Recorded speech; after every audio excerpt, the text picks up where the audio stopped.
Hey everyone, and welcome to 121 in Flux. I am Peter, and joining me is Firefly here, which is very relevant to the movie we're about to discuss. Connor's also here, though. Yeah, you're not discussing it with the cat. You can try. I mean, you can sit there and rant with your notes for an hour and a half, and the cat can just, be there. The audience might even prefer that. You don't know. Well, that depends if whether or not I've got some spicy hot takes coming up, doesn't it? Firefly's got spicy hot takes. Does he, balls? He does. And the rare occasion when he farts, trust me, it's a spicy hot take. So, yes, we're going to talk about Serenity. Serenity, of course, the movie came out in 2005, directed by Joss Whedon, who, of course, was the creator of the hit television show Buffy the Vampire Slayer. I'll just get it out of the way early. Just have it done. We can Completely unnecessary. So this is the movie that was born out of the cancellation of Firefly. The show aired in the 2002-2003 season and was cancelled. We just reviewed all of the season, all of the show, and this is kind of our finale to that. This is why we're doing it here. This is a 121, but it's really a finale to that TV show. But obviously it's a movie, so we're doing it as a 121 episode, but this is the finale to that. So this is finally here at the end. We took a lot longer to get through Firefly than we initially expected we would, given that it's so short, but every time we had to make room in the schedule for stuff, Firefly kept getting bumped, so it took a while to get through those 14 episodes. But we're finally here today to talk about Serenity. One of the most kind of a personal, certainly one of the earliest personal sort of big experiences for me going to the theatre, being so invested in this thing that was taken away from me before its time. You're so bitter about this still. It's been decades, nearly. I'm never not going to be bitter about this. This is, this was... I cherished this, and it has been taken. And every time I've watched it since, I've just cherished it more because there's the potential. But Serenity was kind of this almost miracle of like, hey, you could have like a reasonably budgeted movie to, at the very least, give this a send-off. I mean, there was a hope at the time that, hey, if it does well, maybe we'll get a couple of movies, maybe we'll get a trilogy. And that was never really going to happen. Like, even though the fan base for Firefly is rabid, is it sizable enough to actually sell enough movie tickets that it's enough to justify doing more and more movies? It wasn't, and that's okay, because ultimately getting the movie in the first place was miracle enough. And it like the movie answers and completes the journeys that it needs to complete. Not everything's tied up in a bow. There's no way it could. What you're saying is this isn't X-Files. No, because Joss Whedon's not a hack, and he knew that there's a good chance this is the last time he'd ever get to be in this world, so he made sure it was a goddamn ending. I agree. Yeah, it was, sure, there's an open element to it where, we could have more adventures in the world. I mean, I'm sure something the comic books are more than happy to fill that void, but I am sure there is many a media filling that void already. Yeah, so Serenity is kind of an interesting beast to discuss because it technically it's supposed to work as a movie on its own as well, and I think it does, to a point. To a point. To a point. The thing is, though, is that it's impossible to view this without the lenses of I've seen Firefly and I care about these characters and I care about the story, and there is definitely no denying that almost everything that happens in this movie works for you 50 times better if you've already watched the show. Like, the movie's actually quite well written in how it tries to introduce a lot of the things that it needs to introduce before the payoffs happen, but it's never going to have the same weight. It's never going to have the same impact as having spent those 14 episodes with those characters and then having that time between the episodes in the movie to really miss them and have this kind of like last hurrah. I've heard. I think one of my favorite things. There was a really nerdy documentary made by the fans around the time this came out, maybe a little bit after, about the making of. Not so much the making of Serenity, but kind of the desire for Serenity between Firefly and the movie. And one of them described it as Firefly was our battle of Serenity Valley, which we lost their cause and we didn't know what to do with ourselves. And then Serenity was finding the ship, just kind of like Mal did, and it was kind of this solace after losing the war. And I'm like, yeah, that's kind of a beautiful analogy. Sure, we'll go with that. I actually do think there is a couple of points in this movie that suffer if if you're already a fan of the show, and you come into this with all this knowledge. I think there are a couple of exposition things that it has to set up to a point, but I Hmm. do think it actually goes a little bit hard on one or two specific elements that we'll get to in a bit. Sure, sure. That I actually feel like it's a bit detrimental that if you know this already, especially the second time it comes up, it kind of feels a bit redundant. Yeah. It may. I mean, I don't know exactly what you're talking about yet. When we get there, we can debate it. But there is some necessary evils just because it has to be a movie that works for a new audience. Yeah. And we'll talk about those when they come up. And Joss Whedon's on the record as this being the hardest thing he's ever written. Like, taking, he had a 5-7 season plan. I can't remember what the exact number was, but he had a big multi-season plan for this whole thing, and he had to take what was already in the show, give it a conclusion that was satisfying to people who'd watched the show, but also have it work relatively as a standalone movie. I think he succeeds as one of those things more than the other, but I do think as a standalone movie, it still succeeds well enough. I think it's still good as a standalone movie, but it probably doesn't hit any truly great heights. It's a lot more kind of just like, oh, it's a fun summer popcorn movie as a standalone movie. As a conclusion to Firefly, it's an emotional roller coaster of like, oh my god, what is this? What are you doing to me? Josh, stop it. All right, so we'll start spoiler free, of course. Well, do we on this one? Yeah, that's a good point. I mean, if this is just a finale to Firefly, then there's no point in starting spoiler free. But if we're expecting people to come and just check out the movie as a movie review, maybe we should treat it the same way the movie did, where you never know. Yeah, so we'll do a little spoiler free, just a little spoiler free. We'll warn you before we start spoilers, but and that's when we'll work through the movie, because I do have notes. I did take some notes for the movie. They weren't quite as in depth as my episode by episode notes, because I realised that, if I took notes at that pace, I'd have about 10 pages for the movie because of the length compared to an episode. So Jesus Christ. I only have 3.5 pages. Oh, only 3.5. Only 3.5. Just to keep us on track, just to keep us going through and make sure we don't miss anything. I wouldn't want to do that. Do you know the only reason I'm going to let it slide this time? Mm-hmm. It's because I watched this movie like a month ago now, and the notes will serve as a nice reminder for all the points that I want to nag about. Okay, sure. Sure. So, yeah, I mean, just to talk generally then about sort of the things in the movie, simple stuff like the transition from being a TV to a movie, in the sense of like how it looks, how it feels, the budget going up, things like that, and it transitions fairly smoothly. Actually, I mean, you do feel the difference. It feels like a movie right away compared to a TV show, but I think it didn't feel like they decided to just redesign Serenity for the sake of having it be more movie. It's pretty much the same sets for the most part, right? I do think they literally had to build them again, but yeah, but they rebuilt them the same. Right down to the fact, and this is one of these little details that I love, is that there's a brief scene late in the film where you get to see them wearing their spacesuits, and I love that even the spacesuits were the same design as the TV show. They didn't, because this is something that even like, now admittedly Star Trek the motion picture was 20 years after the show, so it was buyable that just things had changed in that time, but even that had to change its outfits and all that. I didn't want anything to look like it did in the show, not really. So I appreciate that there was no attempt to, hell, even some movies are guilty of like, one movie to the next movie of like, oh, let's just change how half the things look because we feel like it, just because we can, because we've got the budget. But no, I was like, no, even their spacesuits, the ship, all these things, they still look and feel like they did on the show. It definitely feels a bit more cinematic. Obviously, it's shot in 2:3:5:1, which the show wasn't, obviously, but and it feels a bit pricier because of that, and because of the added time they have to light the scenes and things like, they've got a dedicated DP.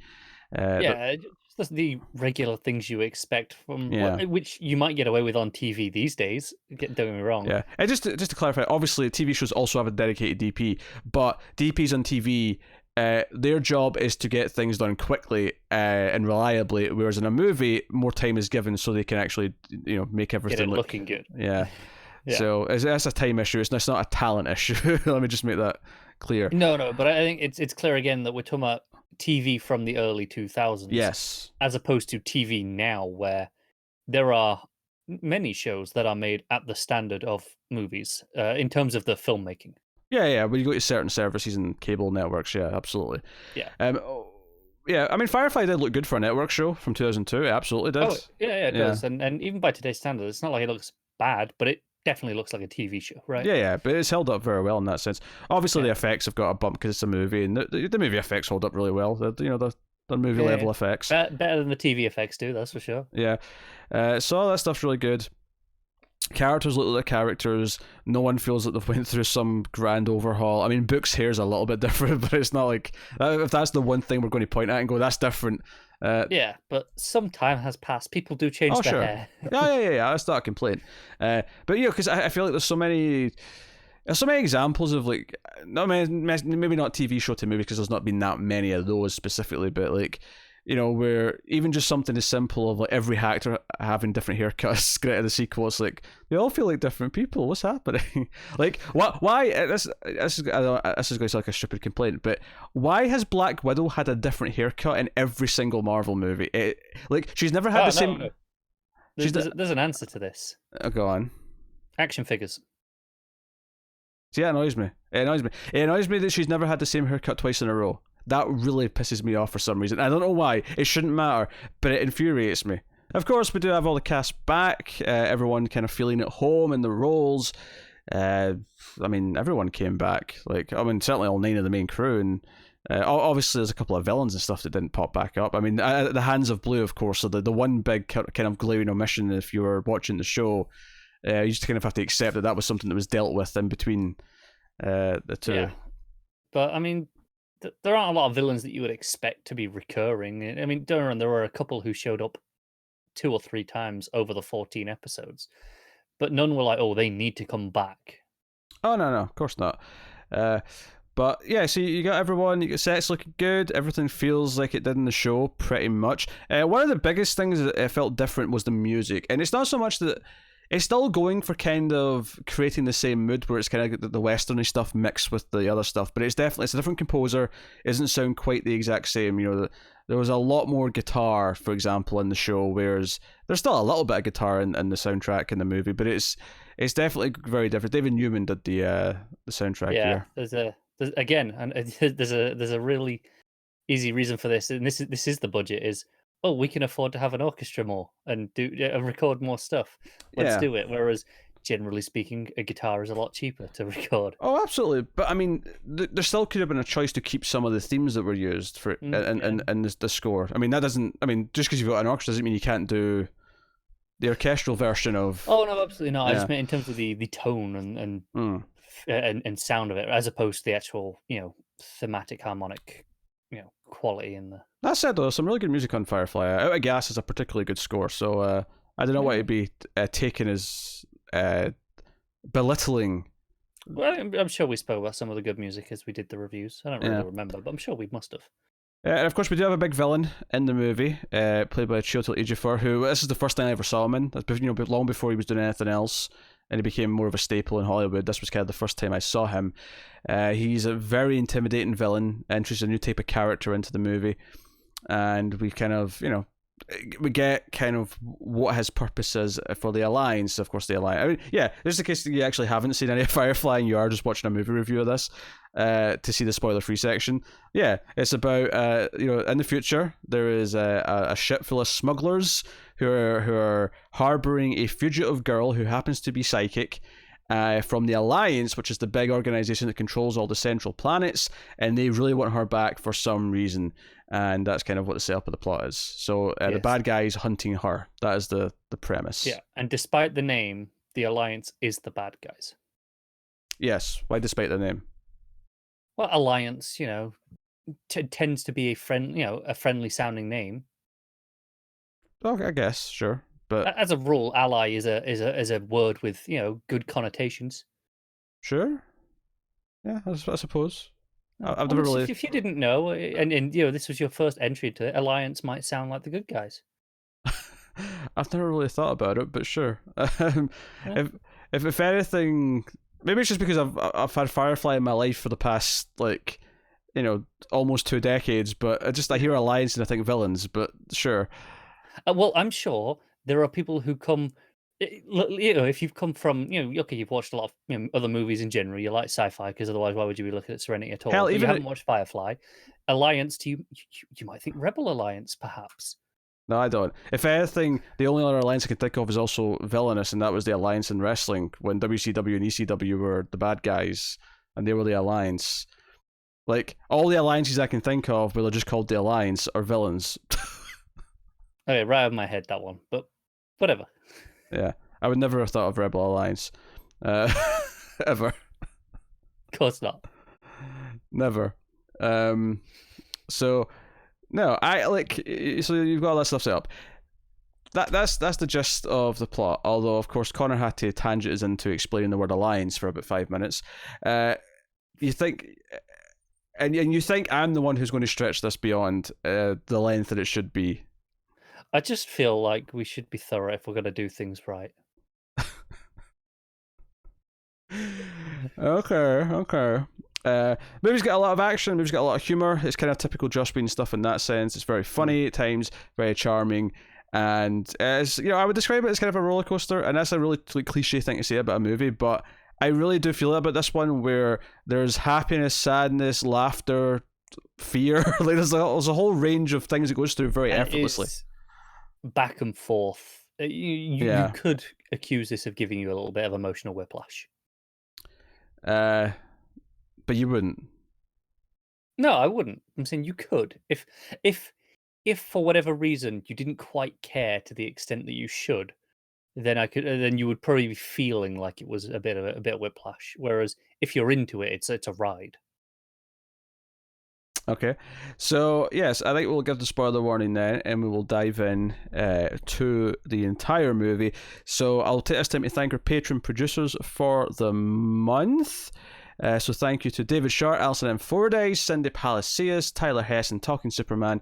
Thank you very much. That means they're patrons at the $20 tier or above.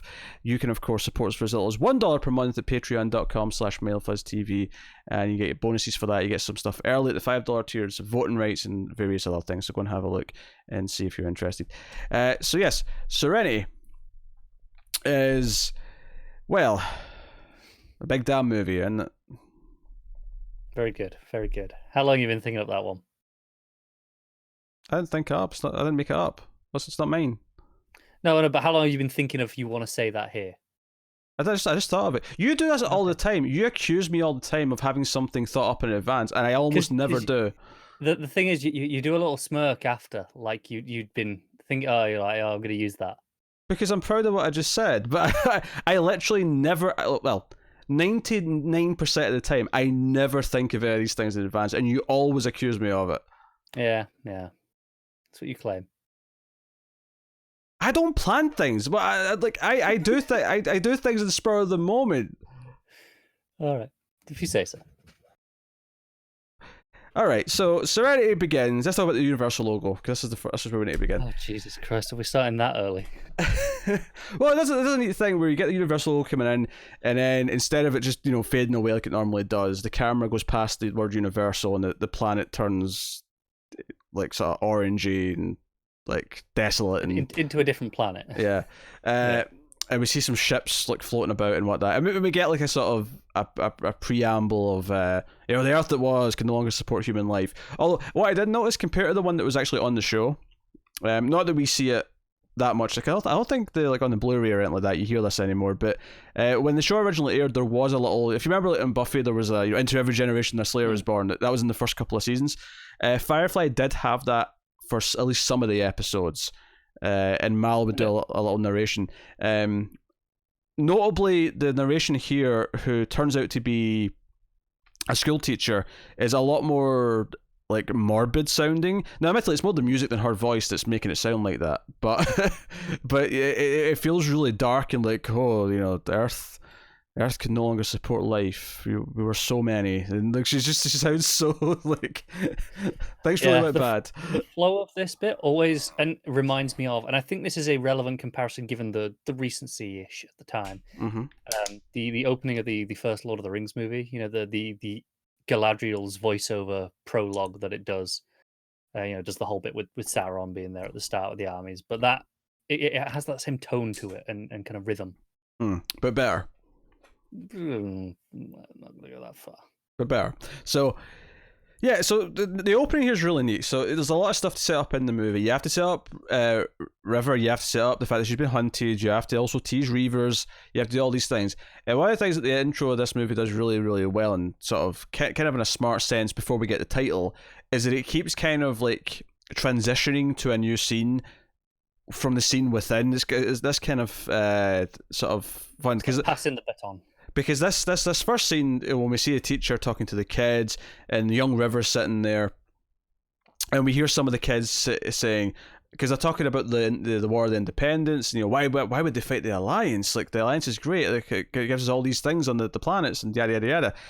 And one of the kids says something like, because the Independents are all, feral and and rabid and blah blah, and someone goes, no, that's not independence, that's only Reavers, and it's just a nice little casual way of bringing it up amongst the kids. But it also makes sense actually, because in the context of what's happening here, this is a dream or a vision that River's having, and River, of course, part of what she has in her head as a secret is to do with the Reavers, so it makes complete sense actually when you look back on it why this little conversation is in there as part of her nightmare. And it makes a lot of sense because it is a lot of her hyper contextualizing things that she doesn't really know. Yeah.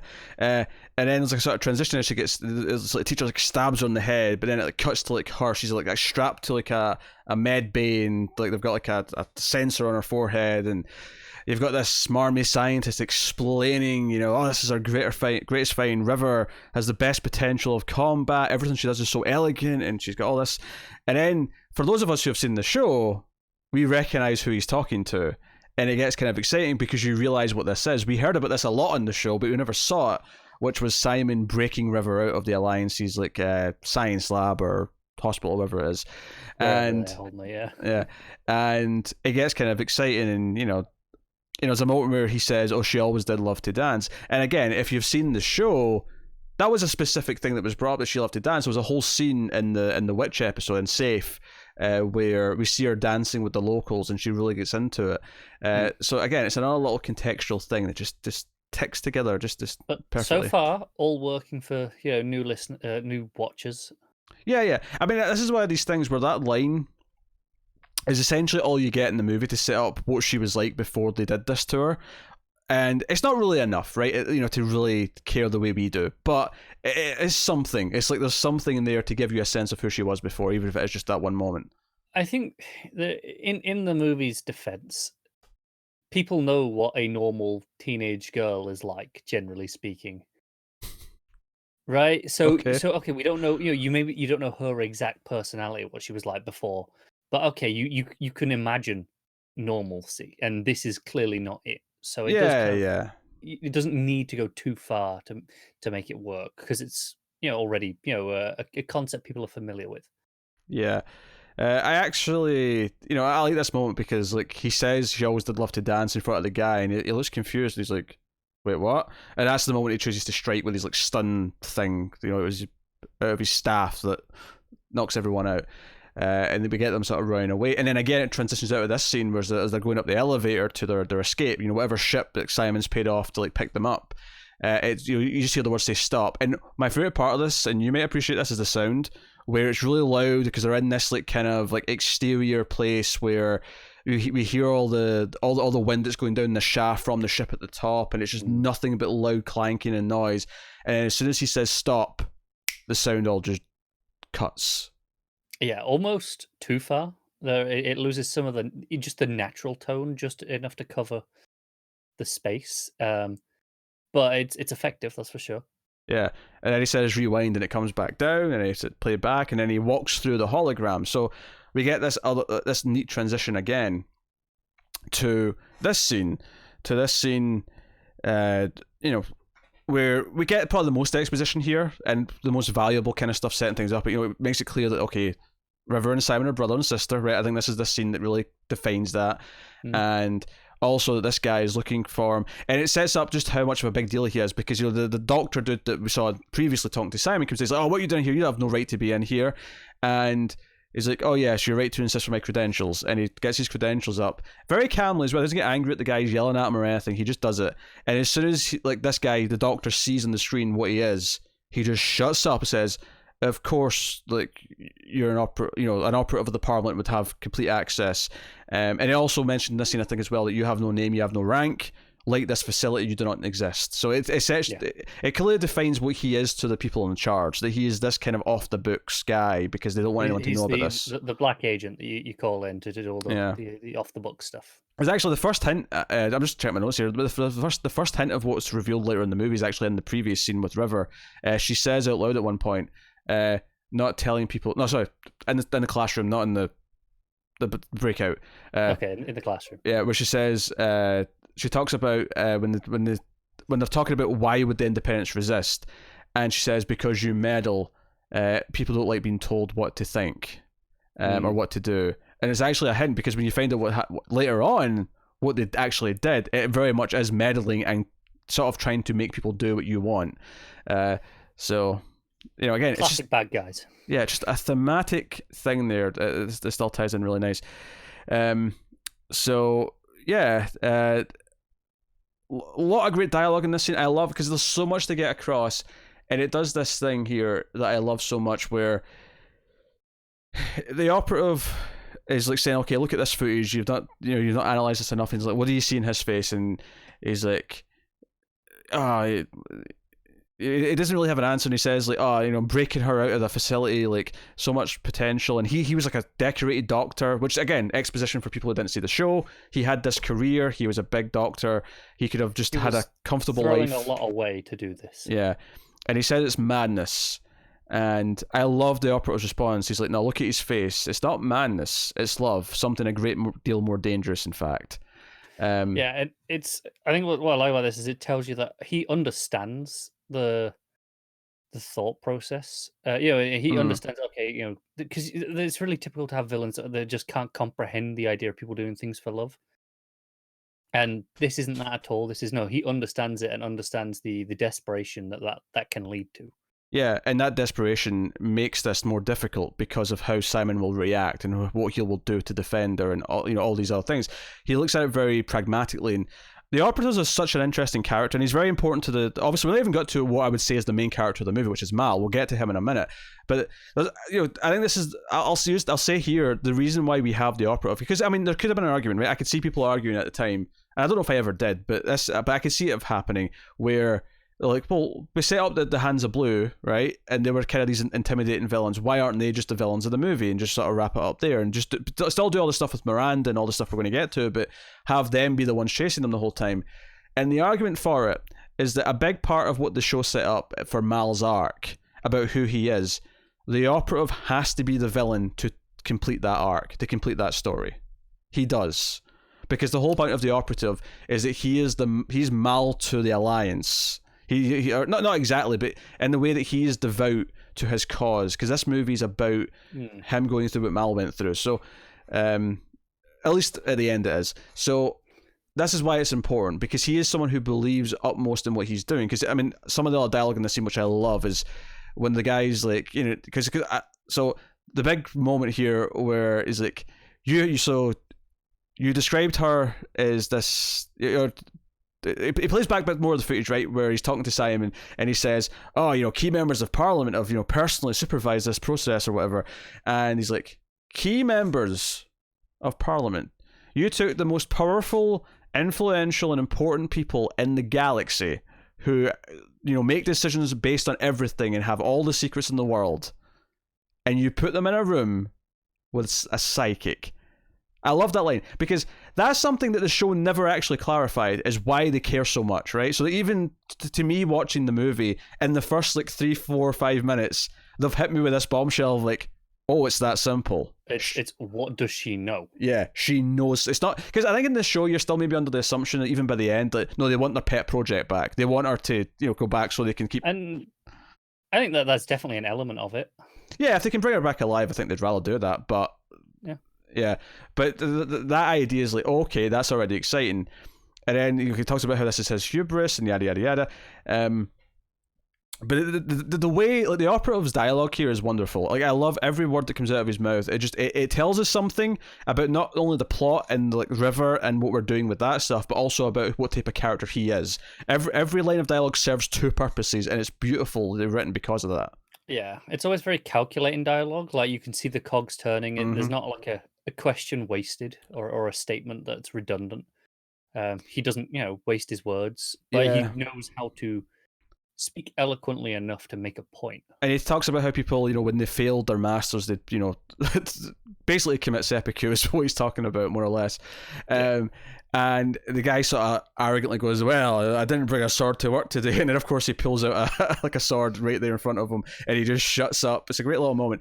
But one of another favourite line in this scene is, so he yells up to the woman who works, to the secretary or whoever it is. He's like, hey, I'm going to need to look at all these, these footage or travel logs in the area, yada, yada, yada. And he does this little move where he sort of puts his hand in the guy's side and it kind of paralyzes him. So he's just kind of teetering and he's clearly going to fall over. And all he does is he sort of like kneels down and he points the sword upwards, so the guy's going to fall on the sword. Like, literally fall on a sword. Which, I mean, call me crazy. I really just thought that was an expression, the idea of falling on your own sword. It wasn't a literal, I'm going to fall on the sword. I think generally speaking it is. Yeah. Metaphorical saying. I wonder if this is one of those ideas where, oh no, this is in the future and it got taken literally at some point and got warped. Yeah. Or he's just being dramatic. This is him. Well, there's that too, yeah. Yeah. But, he puts the sword out and he falls on his death. And I love that when he actually does it, because he's talking to the woman for a while, right, as he's waiting for him to fall. But as soon as the guy actually does fall on the sword, which is a great little death sequence, he turns to him and says, there's no shame in this. This is a good death. What we're doing here matters. We're building a better world. All of them. We're building better worlds. And that moment is the moment where beyond a shadow of a doubt, this guy believes in what his job is. There's a line earlier on in the scene where he says that secrets are not his concern, keeping them are, right? He is devout in fighting for the cause of which he's prescribed himself to, even if he's not privy to why he's fighting for certain things, even if he's not behind the decision-making process. He is a loyal soldier, just like Mal was when he was fighting for the independence. Oh, absolutely. He's utterly indoctrinated into the cause. Yeah. I think that is pretty interesting because there is no real moral quandary to it. He doesn't even see himself as a good or a bad guy. He's just someone doing his job. He's doing what's got to be done. Actually, I'd combat that and say he does see himself as a bad guy, kind of. He later on in the movie he says what he does is awful. He knows that, and like the better world that he's trying to create has no room for him or Mal. Like the world we're trying to fight for is. Okay, I see what you're saying. I think I don't think he sees himself as a bad guy. I think he sees his actions as something that he wants to be unnecessary. Well, I'd say I'd rephrase it. He doesn't see himself as a villain, but he does see himself as someone who does a lot of bad things, even if he believes in the reasons for doing them. Like, he knows they're awful actions. So wonderful scene that sets up so much, and he's like, yeah, we need to go to work now. And the scene ends where he goes up and looks at the hologram that's still paused on River's face, and he says, "Where are you, little girl?" Which transitions with the accompaniment of a violin to the Serenity logo, which is painted on the side of the ship, and we get the introduction to the actual ship. Yeah, honestly, a lot of these early edits, with the way they transition through, it reminds me of when they do a film that they do it okay, we want it to look in one take, but obviously there's all the stealth edits hidden. Mm-hmm. It kind of reminds me of that in style, where it's always passed through someone, and it's trying to maintain that momentum and that flow, and it's not actually doing any harsh cuts away from things. It's kind of moving through them. Yeah, obviously there's lots of cuts here in these scenes. Yeah. I just mean in terms of the feel of it and the direction, rather than the actual editing, because obviously they're not going for that effect, physically of the one take. Just in the flow of it. It does a great job of setting up a lot of information that's very key. And again, I can't watch this without knowing what I know from the show, so I can't say for sure how effective any of this is to someone who's not seen the show. And I know at least a couple of our viewers did see Serenity first and went back and watched Firefly, so there are people who have done this. And I'm glad that they did go back and watch, and it inspired them to check out, because there's more of this. Let's go see more. And I'd love to know sorry. Not enough. But I would love to actually know if, like, the second time you watch, let's say you watch Serenity first, you go back and watch the show. Presumably, you then watch Serenity again when you've done with the show because it's a nice capper to the whole thing. I'd love to know, like, how much better the experience is that second time, where everything just means so much more to you. I'd love to hear that perspective. That would be interesting. So we go to the ship. And it's funny to talk about winners because we get a winner here to introduce the crew of the ship that are on the ship at least. Obviously, there's a couple of characters missing who are not living on the ship at the start of the movie. We do get a winner going through all the characters designed to introduce every single character on the ship. And the layout of the ship as well. And the layout of the ship. It's notable that, again, the layout's the same as the show. And I said this when we were talking about the show at one point, somewhere in there, that I loved that I knew the layout. It's like I can walk around it in my head. I know where the things are. I know how to get from this place to the next for the most part. Yeah, because it has a really, well, not necessarily, logical structure in the, okay, it's exactly what you'd expect, but more it's designed in a realistic way that once you understand it, it functions like a real place. Yeah, the areas are all distinct enough to be memorable. They're not all just copies of each other. It's consistent as well, which is the big thing. So, no, it looks really good. And it starts off with the joke of, what was that just fell off my ship? And Wash being like, oh, you want an honest answer? Because they're going through the atmosphere at this point to land on a planet. And he's like, oh my god, we're all going to die. And Mal, says that over the comms. And this sort of leads to kind of like some of the dialogue that he has with the other characters as he's going. And it's funny you mentioned how there's like a fake cut sometimes in Wonders to give the impression that it's all one take. There is one fake cut in here, or one hidden cut. Hidden cut. Because it was two sets, because they didn't have like two floors of a set. They had each floor completely built and connected, but when they go down the stairs, there is a cut hidden in there because they couldn't do that all it's in one take. In things that are doing the Wonders, going up and down stairs and ladders is a really common place to hide cuts. Yeah. Partly because if there's a lot of motion, it's easier to do, but the real reason is that if it's a set, then it's really hard to, usually they don't build sets with multiple floors. Usually there's no point. Yeah, they'll have a floor here and then a floor over there, and that's just how they do it. Yeah. So we get introductions to everyone. We meet Jane first. And it shows us his attitude really quickly, where he wants to bring grenades on his mission, and this actually comes back later as a great callback. But Mal's like, no grenades. He's like, like it gives us his attitude very quickly, what type of person he is. Yep. And then he runs into Zoe, who says, "Oh, are we crashing again?" And again, that gives us the sense of humor on the ship usually. And he says, "Talk to your husband." Okay, so now we know she's married to the pilot. Again, just a quick little thing, just to get it in there. Yeah. And then he goes to the engine room to say, "Hey, why is my ship blowing up?" So we meet her, and she complains that the one of the parts has been overdue for months. And again, it gives us the idea of like, oh, they're constantly scrounging and scraping to afford parts for the ship. Like that again, gives you the tone of the show and what they were doing a lot of the time. And maybe in a worse state than usual as well if it's been overdue for that long. Yeah. So really good stuff. And then it comes out and what I love is that the camera's pretty much constantly moving as he's talking to all these characters, but the one time it stops moving is when Simon's like behind him and it just stops dead. Because unlike the others, he's the element on this ship who's not like he's out of place. Like he's the additional element that even though he was kind of becoming more at home as the show went on, this is telling you he's not a natural member of this crew. He's like the additional element that feels like he belongs to a different world. He's there and he's part of it, but he's not one of the family. Yeah, at least not yet.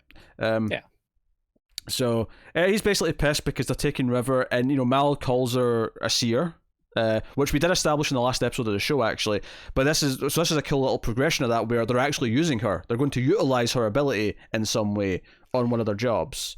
Yeah, this is one of those moments where you kind of. I think it's probably the first moment of the movie where you wish you'd seen some stuff in between, right? Like, because up till this point, it's been, okay, introduction, more or less could have picked up straight after. This is the moment where you go, oh man, we've missed a lot of them learning to utilize this and her having some semblance of control enough to do this. Yeah. But it would have been cool to see. It would have been cool to see, but I mean, I think time has to have passed for the movie to work. Oh, it does. Yeah, I'm not complaining that they shouldn't have done this. I'm just saying it's the first moment of the movie where you go, oh man, okay, that would have been cool to see on the show. I don't think at any point in the movie I ever thought that though. Like when I was watching the movie, I just got excited by like, oh wait, we're using her. Like I got excited by the prospect that this is where it's went. That's interesting because I definitely maybe this is something to have our mindsets in general because like when it like for example, Star Wars, I love expanded universe stuff, fill in all this other random stuff. And I like seeking out these expansions to these stories, right? So this here, when they go, oh, okay, we've got this now. I'm like, oh, I want to see that story as well. I immediately, I'm like, oh, I want to see them learn in that process.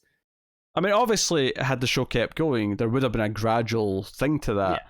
But that said, though, I mean, it does sound like this is, like, if not the first time, then one of the first times, because Simon's so upset about this happening. Like, this is, I feel like this is maybe the most pressure is on it, rather than just being the first time. Sure. I mean, I don't know. I got the sense it was high pressure, but not necessarily the first time. Certainly on a heist, it seems like it's the first time. Maybe they've taken her places before where it's not been as dangerous, but this is no. They're going to rob a place. She's actually on a crew to go and commit a robbery. Yeah, that's true. Which again sets up that these are kind of rogues or scoundrels. They're not like not playing by the law. Yeah, that's squeaky clean characters. And they walk and talk for a little bit, and it sets up a couple of things where you patch up my crew. You're the doctor.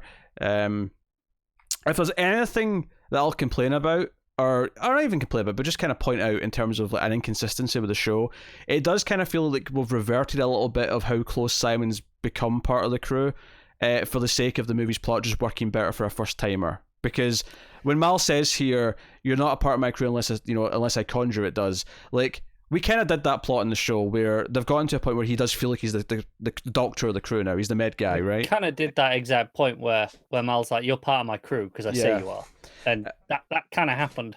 And I think that's one of these necessary evils to make it just function better so there's more of an arc for that relationship in the movie. Probably it is a little frustrating because, especially as time's passed, you'd have expected them to have gotten closer, not reverted back. It's such a minor point though that it doesn't really come up that much again. I would say have some tension between them that I don't really, because even because the tension between them I still buy, even if I'm incorporating what I know from the show, because like we were just saying, Mal's taking her on a heist and almost getting her killed. I buy that Simon's getting pissed, and maybe this is a drawing, a line in the sand where he's like, "No, we're going to leave now." So everything that happens after this still works for me. It's just this line here. Feels like they're a bit rougher a place to start with than I'd expect. Yeah, I'm with you. But that's basically that. And of course, we do have one or two more people to meet. One. We have River to meet. But again, just some exposition here with Simon. He says keeping you here means dodging the Alliance. It means dodging some types of work, even honest ones.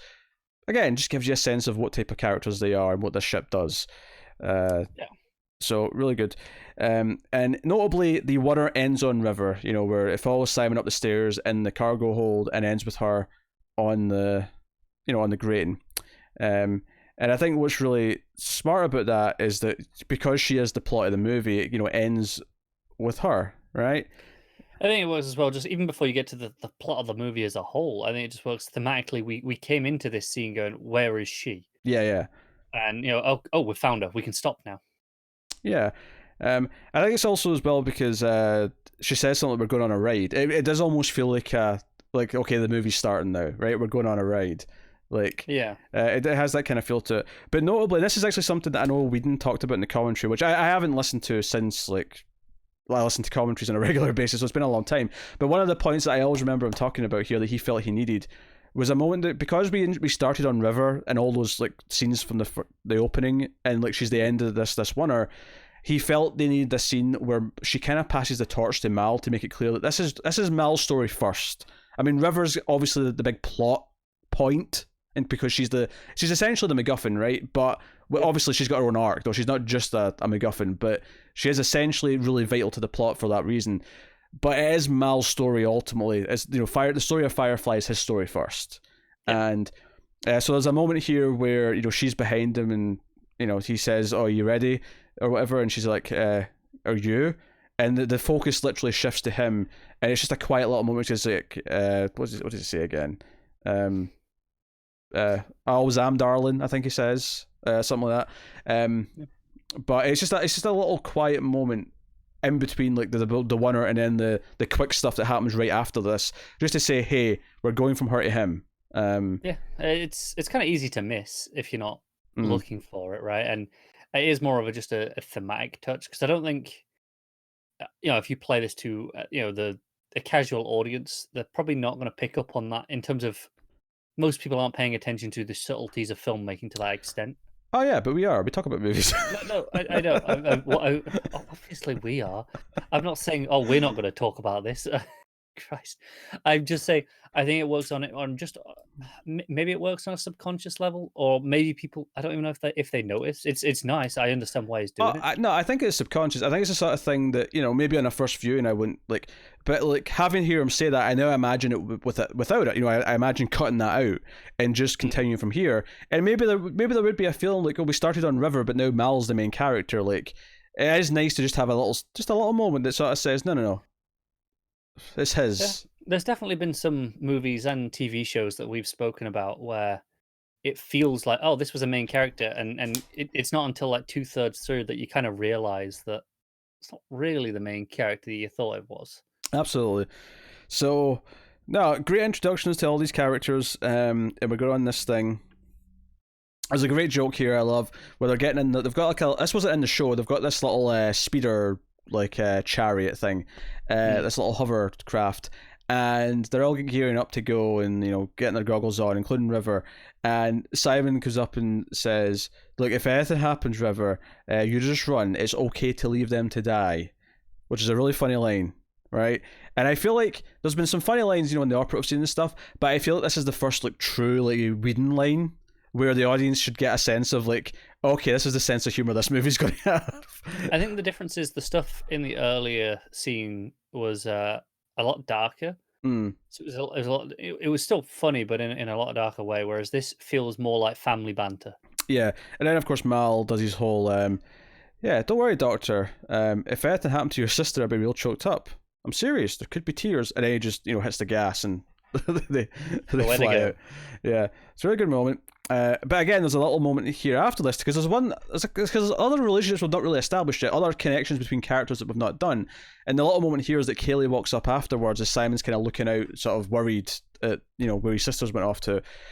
Even the idea that he's ignoring Kaylee, this sweet girl who clearly wants to like get to know him and spend time with him, and he's too busy like looking off into the distance thinking about his sister. That is very much their relationship. So it's a perfect little encapsulation of that. This is another one of those beats like we had between Mal and Simon, where things have just obviously been paused for a bit longer than we'd assume, because again, there was progress being made in that department over the season. Yeah, between the two of them, and this feels like, oh, we're still there. And again, this is one of those. Well, we've just got to. Yeah. So you have that, and then you have the heist. Some fun stuff. Jane's got the big line where he says, "Let's be bad guys." It was in all the trailers because, of course, it was. I do love his clothesline when he comes in and he flips the guy upside down and just drops him on his head. That's a fun little beat, I think. Jane's always fun in action scenes, so. Yeah. So, and then there's the decoy safe that, there's a little line from Zoe where she's like, "Oh, finally we can give up this life of crime." It's really good. But the good thing that happens here, though, which I love, River's got a few good faces in this movie. I know that's a weird thing to say, but one of my favourites is like they come in, they get everyone sort of down on their knees, and they're all, "This is a robbery. We're here to steal money. It's not yours. It's insured by the company, and the company will never." Because we hear that kind of scene with Mal and Zoe that they'll never report their losses because it'll make them look weak, so they won't even have a lions chasing after them for this. And they bring in River to essentially suss out if anyone's going to try and put up a fight. And she comes in barefoot.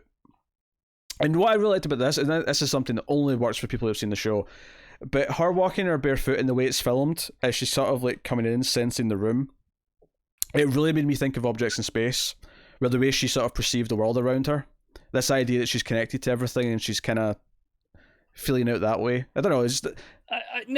I'm with you as to why it has that extra connection.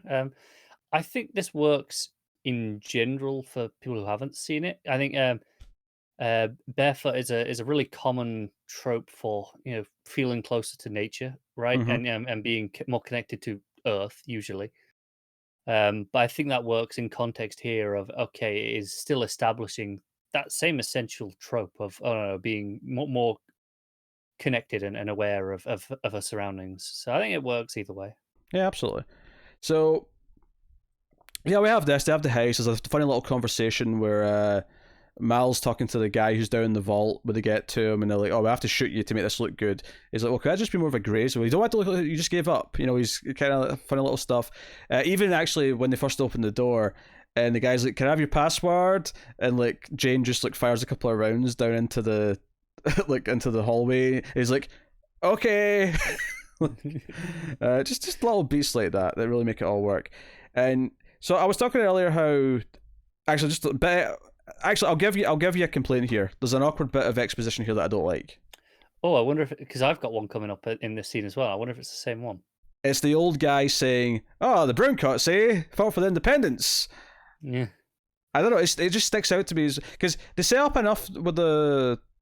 I think it's just the way he says it. See if he just said, "Oh, you fought in the war for the independence," right?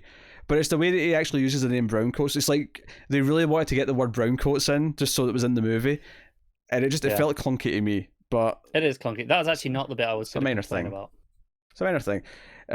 But yeah, so River, and this is what I love about I love the reveal of this. And I was talking earlier about how being excited as a fan of the show, where we are now, and like hearing that okay, so something River knows is what the Alliance is after. That was a new detail. Here's something we never got in the show. We never got to see Reavers. We never got to see them yet. That we saw the ship pass by once. That was all we ever had of Reavers visually.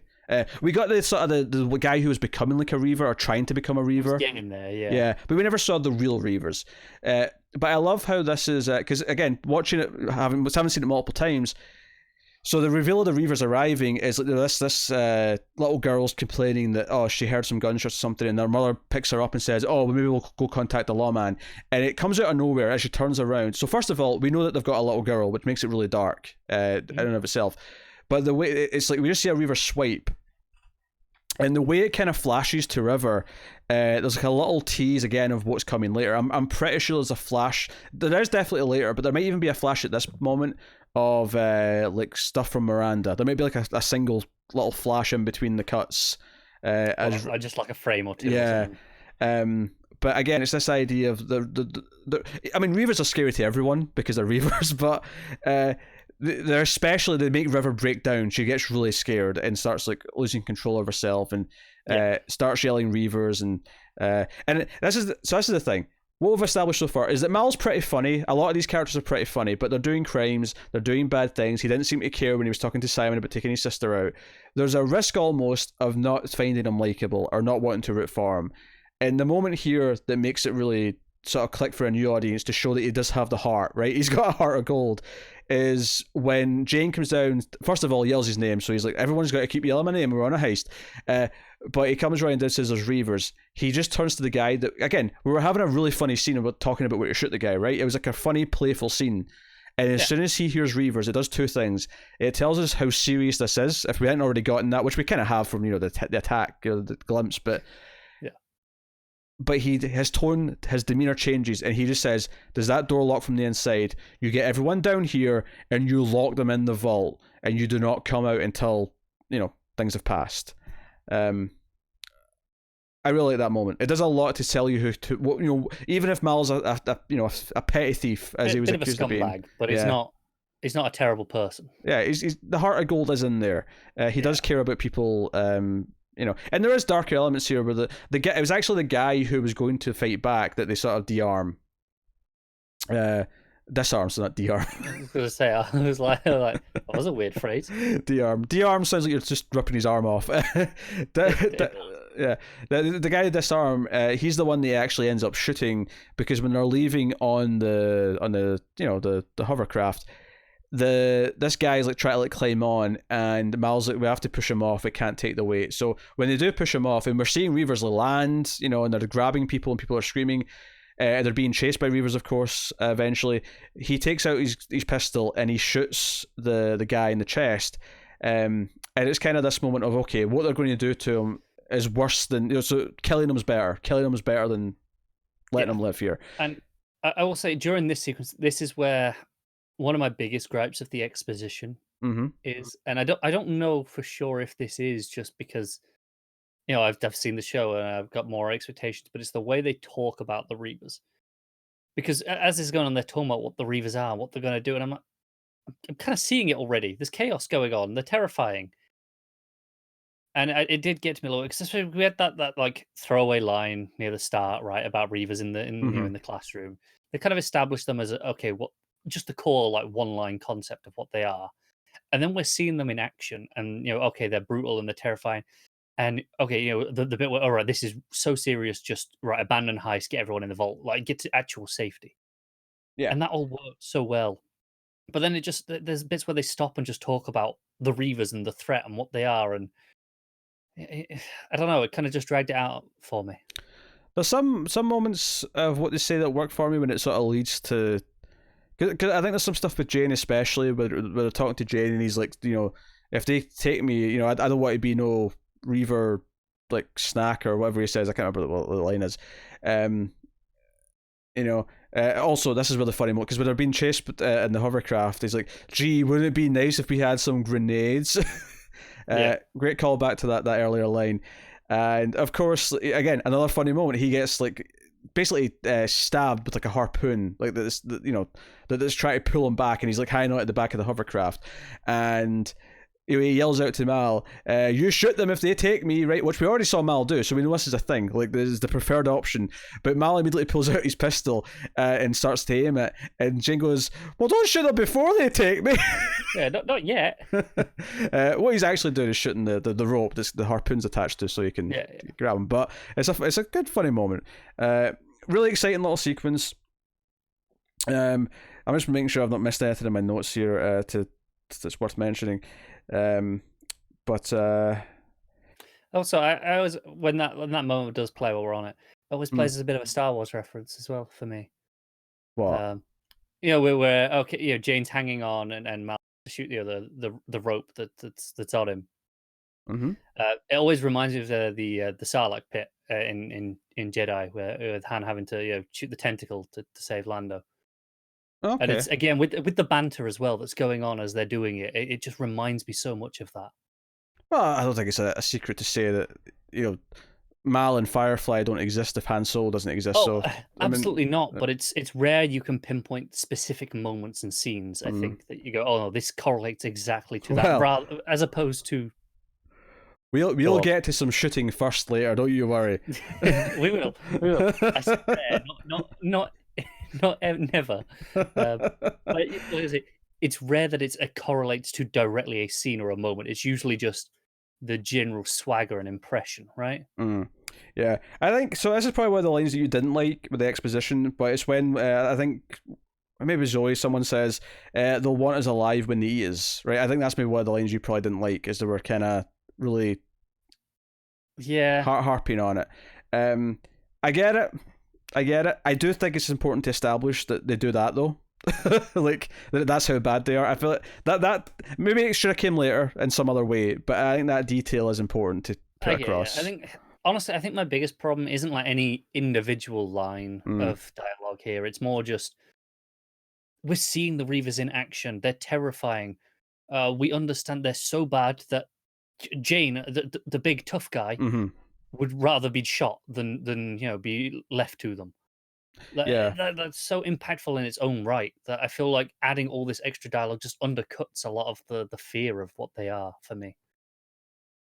It doesn't undercut it for me. It just it's a couple of clunky lines of exposition. Luckily, it's not something I feel lasts beyond the early 20 minutes of the movie. It's something No.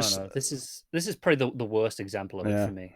And, it's like I say, it goes on for 2 minutes or so, but it's not the worst thing ever. I think the Browncoats line is worse. That one really sticks out to me. The way he just sort of stops says, "Browncoat, eh? Fought for the independence."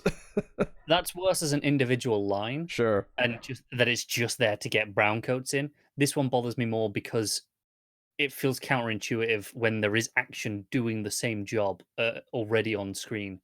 and this is just there for the sake of it. Yeah, it's a fun little bit of action though, where Wash comes in with the Serenity and kind of swallows them up, with a barn swallow, I think he calls it, and sort of swallows them up. The Reaver ship, and there's some good stuff before that where they kind of like shoot some rocks into the Reaver ship. And do you know what I love about the Reaver ship? Actually, I love the nasty black smoke that's coming out of it. Like it looks like it's just like killing the ozone layer. Like every like foot it travels.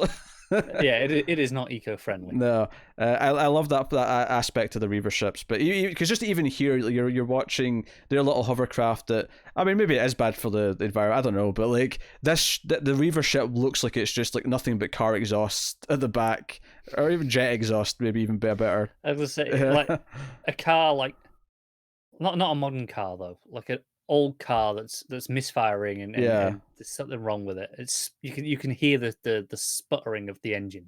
Yeah. It's exactly like that. So they get swallowed up. A couple of good moments to mention here once they're inside the ship.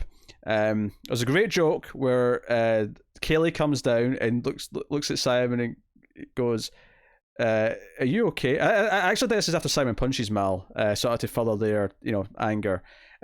But she comes down and says to Simon, "Are you okay?" And Mal just goes, "Is he okay?"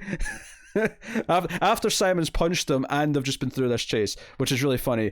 And that's when the one Reaver who kind of came in with that part of the ship that kind of snapped off when the door was closing, sort of jumps up and like everyone fires into him, like everyone shoots him. It's like everyone, like not a moment's hesitation. Let's say there's no hesitation. It's just desperation. Just you stop that right now. Yeah. And what I love about this moment here, again, the foreshadowing with River, she walks up and looks at him, and it's like she's read him, she's reading him, and she says something that makes no sense in the scene itself, but does later on. She says, "He wouldn't lie down," which is a wonderful little foreshadowing moment when you know what's coming later. Yeah, and it's one of those moments that even if this is the first time you've seen this, but you have watched, the Firefly the show. Mm-hmm. It just feels like, oh, okay, River's doing her thing again. Yeah.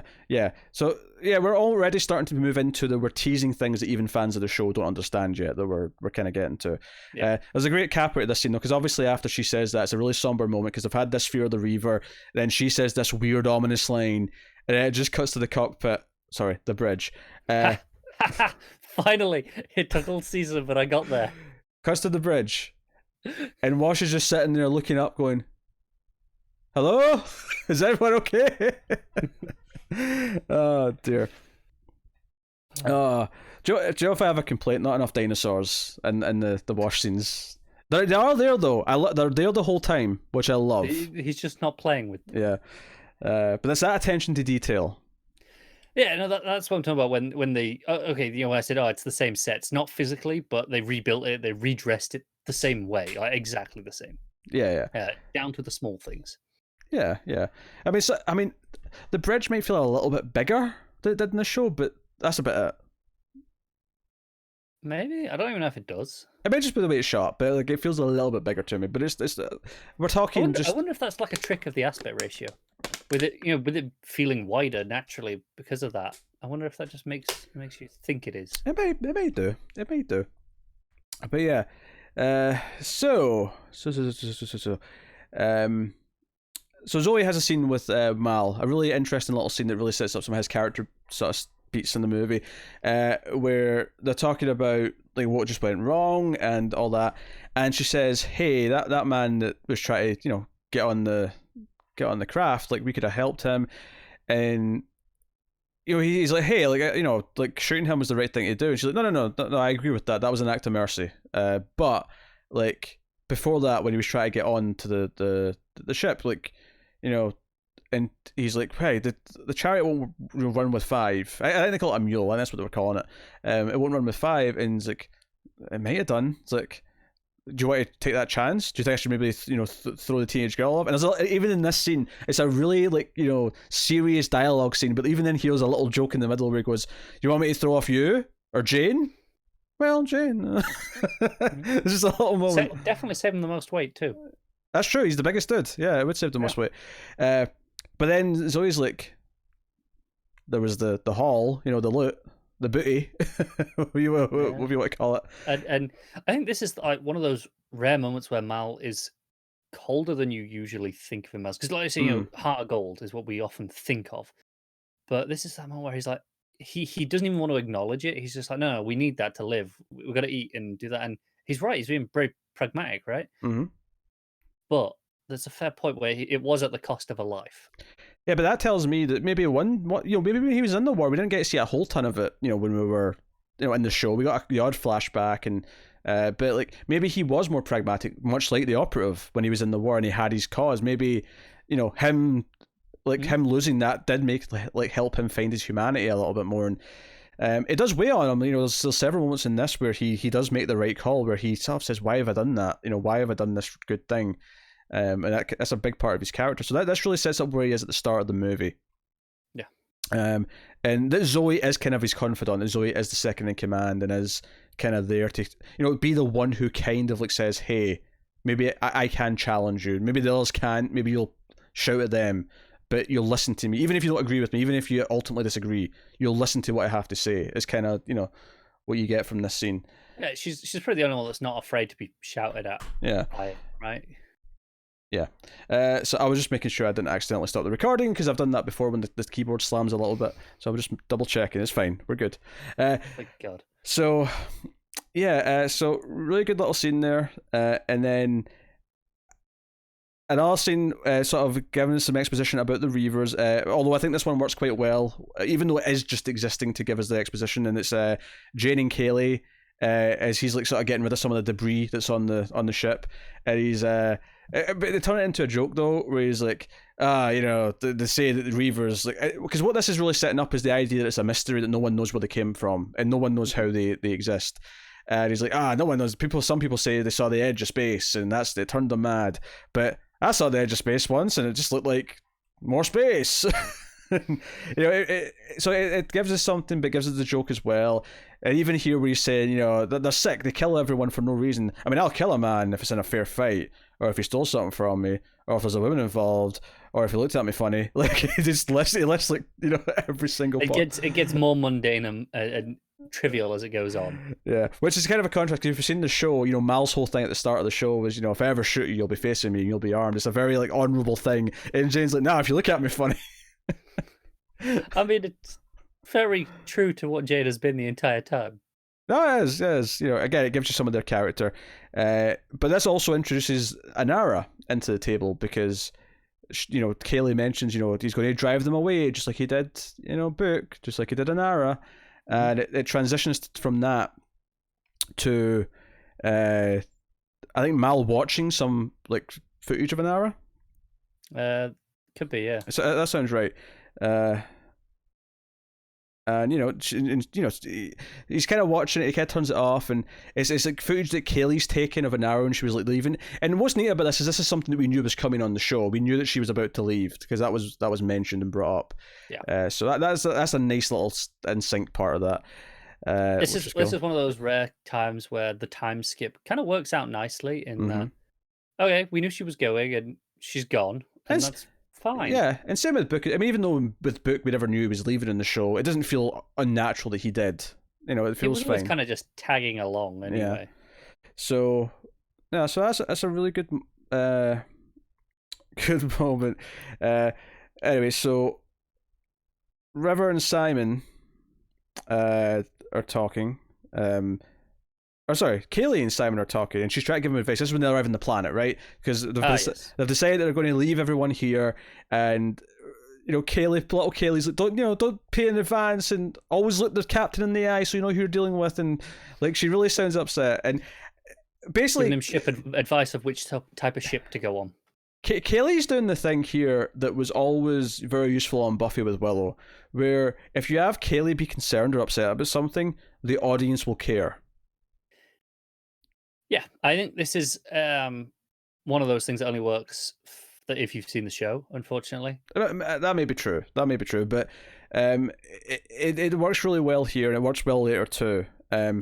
Because there's a big moment that comes towards the end where it's actually Kaylee's reaction to it that hits me the hardest of any character. But she gives him his advice, and then River at the end, because Simon says, "Oh, I fear it's not safe here anymore," and he walks out a shot, and then River just almost goes, "It isn't safe for them. Honestly, if that's not terrifying. On paper, that sounds like a really cheesy line. I think she makes it work. I think I think it's the off-kilter delivery, not the traditional. Like, that line is usually quite a sinister line, but this isn't delivered in a sinister way. It's really just off-kilter and like she's in that strange delivery that she has. Yeah. So Mal and Jane and Kaylee and Zoe have went, and even Wash actually have went to this club to meet Fante and Mingo, who are these twins that they're dealing with, and that's what the loot was for. There's a couple of great lines from Kaylee here, actually. I will never not remember the line "twixt my nethers," as she puts it, when she's talking about how nothing's twixt her nethers that doesn't run on batteries.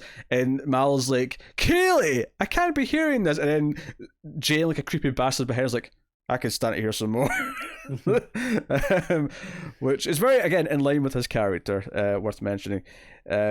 Also worth mentioning here, there's a lot of stuff going on here. I didn't take too much notes for this scene because ultimately it's sort of Mal having a deal. We've seen him doing the show multiple times, but the big thing is that the River gets triggered. River comes into the place and there's like an anime looking ad for something. This is very heavily inspired by like Japanese and Asian kind of, like, this is the sort of thing I expect to see in Japan, like screens playing ads like this. Yeah, I get that. And the odd just like neon signs. Yeah. Feels very much like that. Or even something, obviously Blade Runner, but even Blade Runner, like, people have said that Shanghai, which is obviously not Japan, it's China, but they've said that Shanghai, if you want to see what a Blade Runner set looks like, I mean, Shanghai's, without the flying cars, is pretty much there. It's as close as you're going to get, yeah. And I mean, it's pretty fair to say Blade Runner was inspired by that sort of thing. Oh, absolutely. And, every movie that's had a cyberpunk setting has been in some way inspired by Blade Runner. It just has. So, and she triggers and she starts wiping out everyone in here. I love the lack of sound as she goes around, punches and kicks people for the first little bit. Yeah, it's pretty great. Yeah, it just has a great tone to it. The color on the screens, all different, the color temperature, it's all very blue and weird, and it's all great stuff. And it ends with this great standoff where Mal's trying to get to his gun and he's looking through everything and he eventually gets it. And obviously Jane gets, his balls grabbed at one point, and, Jane gets the shit kicked out of him by River. And it ends with this standoff with Mal and River, kind of, of our main character, where, like, are they going to actually have to fight? And then it's just at that moment that Simon comes in and turns it off. After this, though, we see the operative, like, watching, like, this footage, and also watching the mugshot of, like, Mal and sort of seeing who he is. And this is actually the one moment in the movie where if you read it, which not everyone will take time to, but it's there if you're looking for it. It says, he fought in the Battle of Serenity Valley. Like, that stuff, that information is in the movie. All that exposition's there. Yeah. So it's not obviously something that everyone needs to learn, but it is there if you want to look for it. I've never bothered really giving it more than a cursory glance. Yeah. But so yeah, there's all these little things there. Again, that's more for people who actually watch the show, though, who are looking for those details to geek out about. But it's there, it's consistent, which is cool. One of my favorite jokes in the movie actually is in the following scene where everyone's in the kitchen, the dining area, and they're talking about what just happened with River, because obviously after they knock out River, Mal picks her up and takes her, to bring them back to the ship, and they were going to leave, and even during the scene, I'm thinking, like, he makes that choice, and Jane questions it. He's like, why are they even back on the ship? They were supposed to be leaving. And I think someone says, we couldn't leave them after that. I think it's maybe Kaylee who says that. And it's not until later where Mal properly actually sort of questions it himself when he's talking to Book. But it is kind of this, like, no, he made a choice here to try and protect her. It's one of the things we talked about during the show, where whatever happened to River, it's kind of like, you get the sense that Mal, even if he's not consciously making the choices about it, he does in some deep, some subconscious level, kind of get the sense that part of the reason why he was so devout in fighting the Alliance is the kind of thing that they're doing, and what's happened to River is the kind of thing that he would actively be trying to stop. Absolutely, yeah, and he got very protective over the course of the whole show. Yeah. So this isn't surprising. This was sure they were going to leave the ship anyway, but it was a moment of crisis, and he just reacted. But yeah, my favourite joke here that was getting to, though, is when Simon's explaining that, there was a safety word that would sort of switch her off, and he goes to say it, and Jane just stands up and goes, "Don't say it!" And Zoe's like, "It only works on her, Jane." No, I know that. I love this joke so much. It's It's a mid-tier Jane joke, I think, overall. Sure. Joe, this made me think of, actually. I think this is Drax pre-Drax. This is like, I wouldn't surprise me if James Gunn got some inspiration for how Drax is. I mean, not that he's exactly like Jane, but this joke here is a Drax joke. I get where you're coming from. This is a Drax joke. That's Drax from Guardians of the Galaxy, for anyone who doesn't know what I'm talking about, just in case. So yeah. Let's be honest, though. Tons more people have seen that than they have this movie. Shut your face. So yeah, and the other thing I've got my notes here is just, again, I think it was Jane saying, why did you bring her back on? Like, really question it. And they've got her handcuffed right now. And Mal even looks, is really concerned. It's like, hey, when she wakes up, like, who's going to wake up? The girl or the weapon, right? Who is it going to be? Yeah, and again, this is just because of she was triggered, and it was scary, I guess, for them. Like, okay, we don't know what to expect. And to be fair, this again was something that was teased at in the show, was the idea that she is really good at fighting and combat, and that it could be scary. Kaylee was scared of her after witnessing a little bit of it. And it was never done too much of in the show, because it didn't get that far, but it was just every so often. It was like, there's a darker edge there. Yeah, we were just getting to it in the show. We're just sort of really starting to tease it properly. Which is, so it's cool that it kind of takes us sleep here, and we get the next part of it. And then they're like, okay, we have to figure out what happened. So they go to a new character who I assume would have been introduced in the show at some point. Probably, yeah.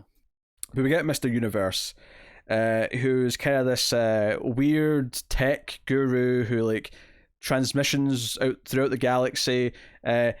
And there's like a weird like joke here that he's got a robot wife that he's got, and we get like footage of his wedding that he wants to share.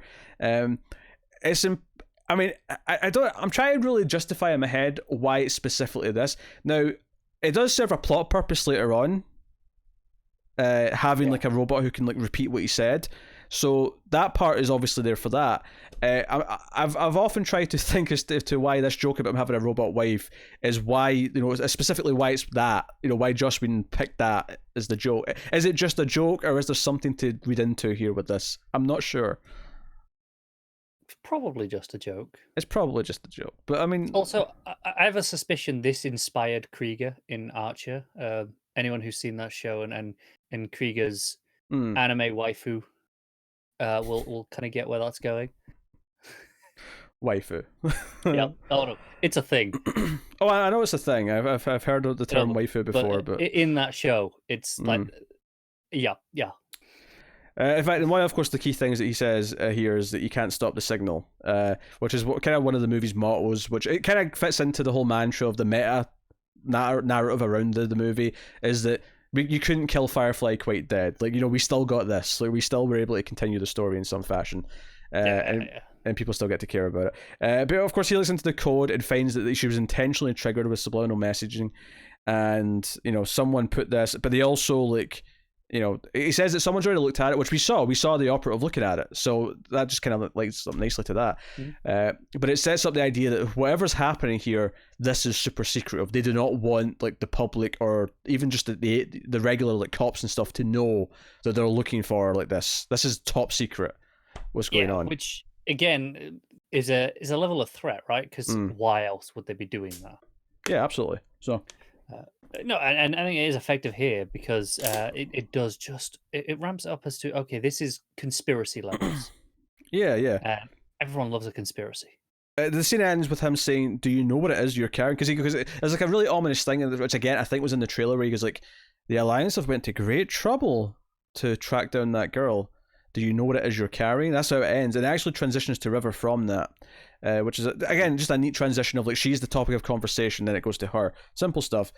And this is Simon talking to her. She wakes up and just checking her on her, giving her something to calm her down, and so on and so on. I was talking earlier about how she has some great faces in this. I love this, and I use this gif many a time. Because she talks about Miranda, right? And I think this is one of the other scenes where before she wakes up, there's like a quick flash of stuff from later of the memories she's got that she can't really make sense of yet. And she mentions Miranda, and Simon goes, "Who's Miranda? Am I talking to Miranda now?" And she just gives him this, like, shut up, you idiot face. It's just so good. Yeah, it is good. It's like, don't be ridiculous, Simon. Oh, I love it. I love it. But she says a great thing here. She says, "This memory isn't mine." I like that line a lot. Yeah, which is again okay. We knew that she was in a room with these psychics. No, she was in a room with the high ranking people, and she is psychic. So, who's it come from specifically? I guess not that it really matters, but you're definitely questioning.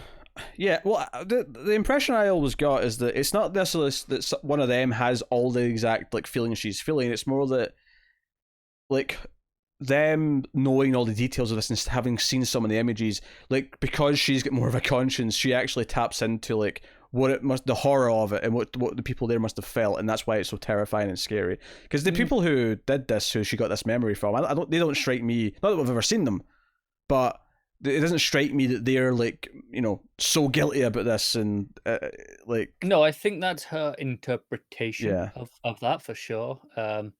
The guilt at least. I mean, it's possible that the person whose memory it is did have that layer of guilt, but managed to just kind of deal with it. You know, in the way people do when they do. You know, if you do something small that you're guilty about, you feel guilty at first, and then you get over it. I mean, it's entirely possible that these are these like the powers that be, to use a term from another Whedon show. Like it's very possible that we could have seen them later in the show, and maybe we delve into like, you know, are they completely evil, or is part of the reason why they're so desperate to keep this a secret guilt, or is it purely because they know everyone would hate them for it? You know, like what is the balance there? Basically, is it guilt or shame? Yeah, or is it just tactical? Is it just a political tactical move? Oh, they can't know this because we'll lose power. We'll lose control. Great little scene there. A couple of quick things here. The operative, we see him arrive on a planet where Inara is, which there's like a loose reference. Joe, I don't think it actually ever says in the movie that she's what she is exactly. Does it not? There's like some at one point, you know, Mal says, "Oh, go back to training your girls." Maybe the word companion's used, but I don't think it's ever made clear in the movie. If you've not seen the show, I don't think it's made clear in the movie that she's essentially a prostitute. I don't think it actually. So what you're saying is Mal never calls her a whore. He never does. No. But like, I mean, the closest it gets is Mal says that she's trained in telling a man what to hear what he wants. But even that's not really enough, I think, to leap to, you know. No, it's not.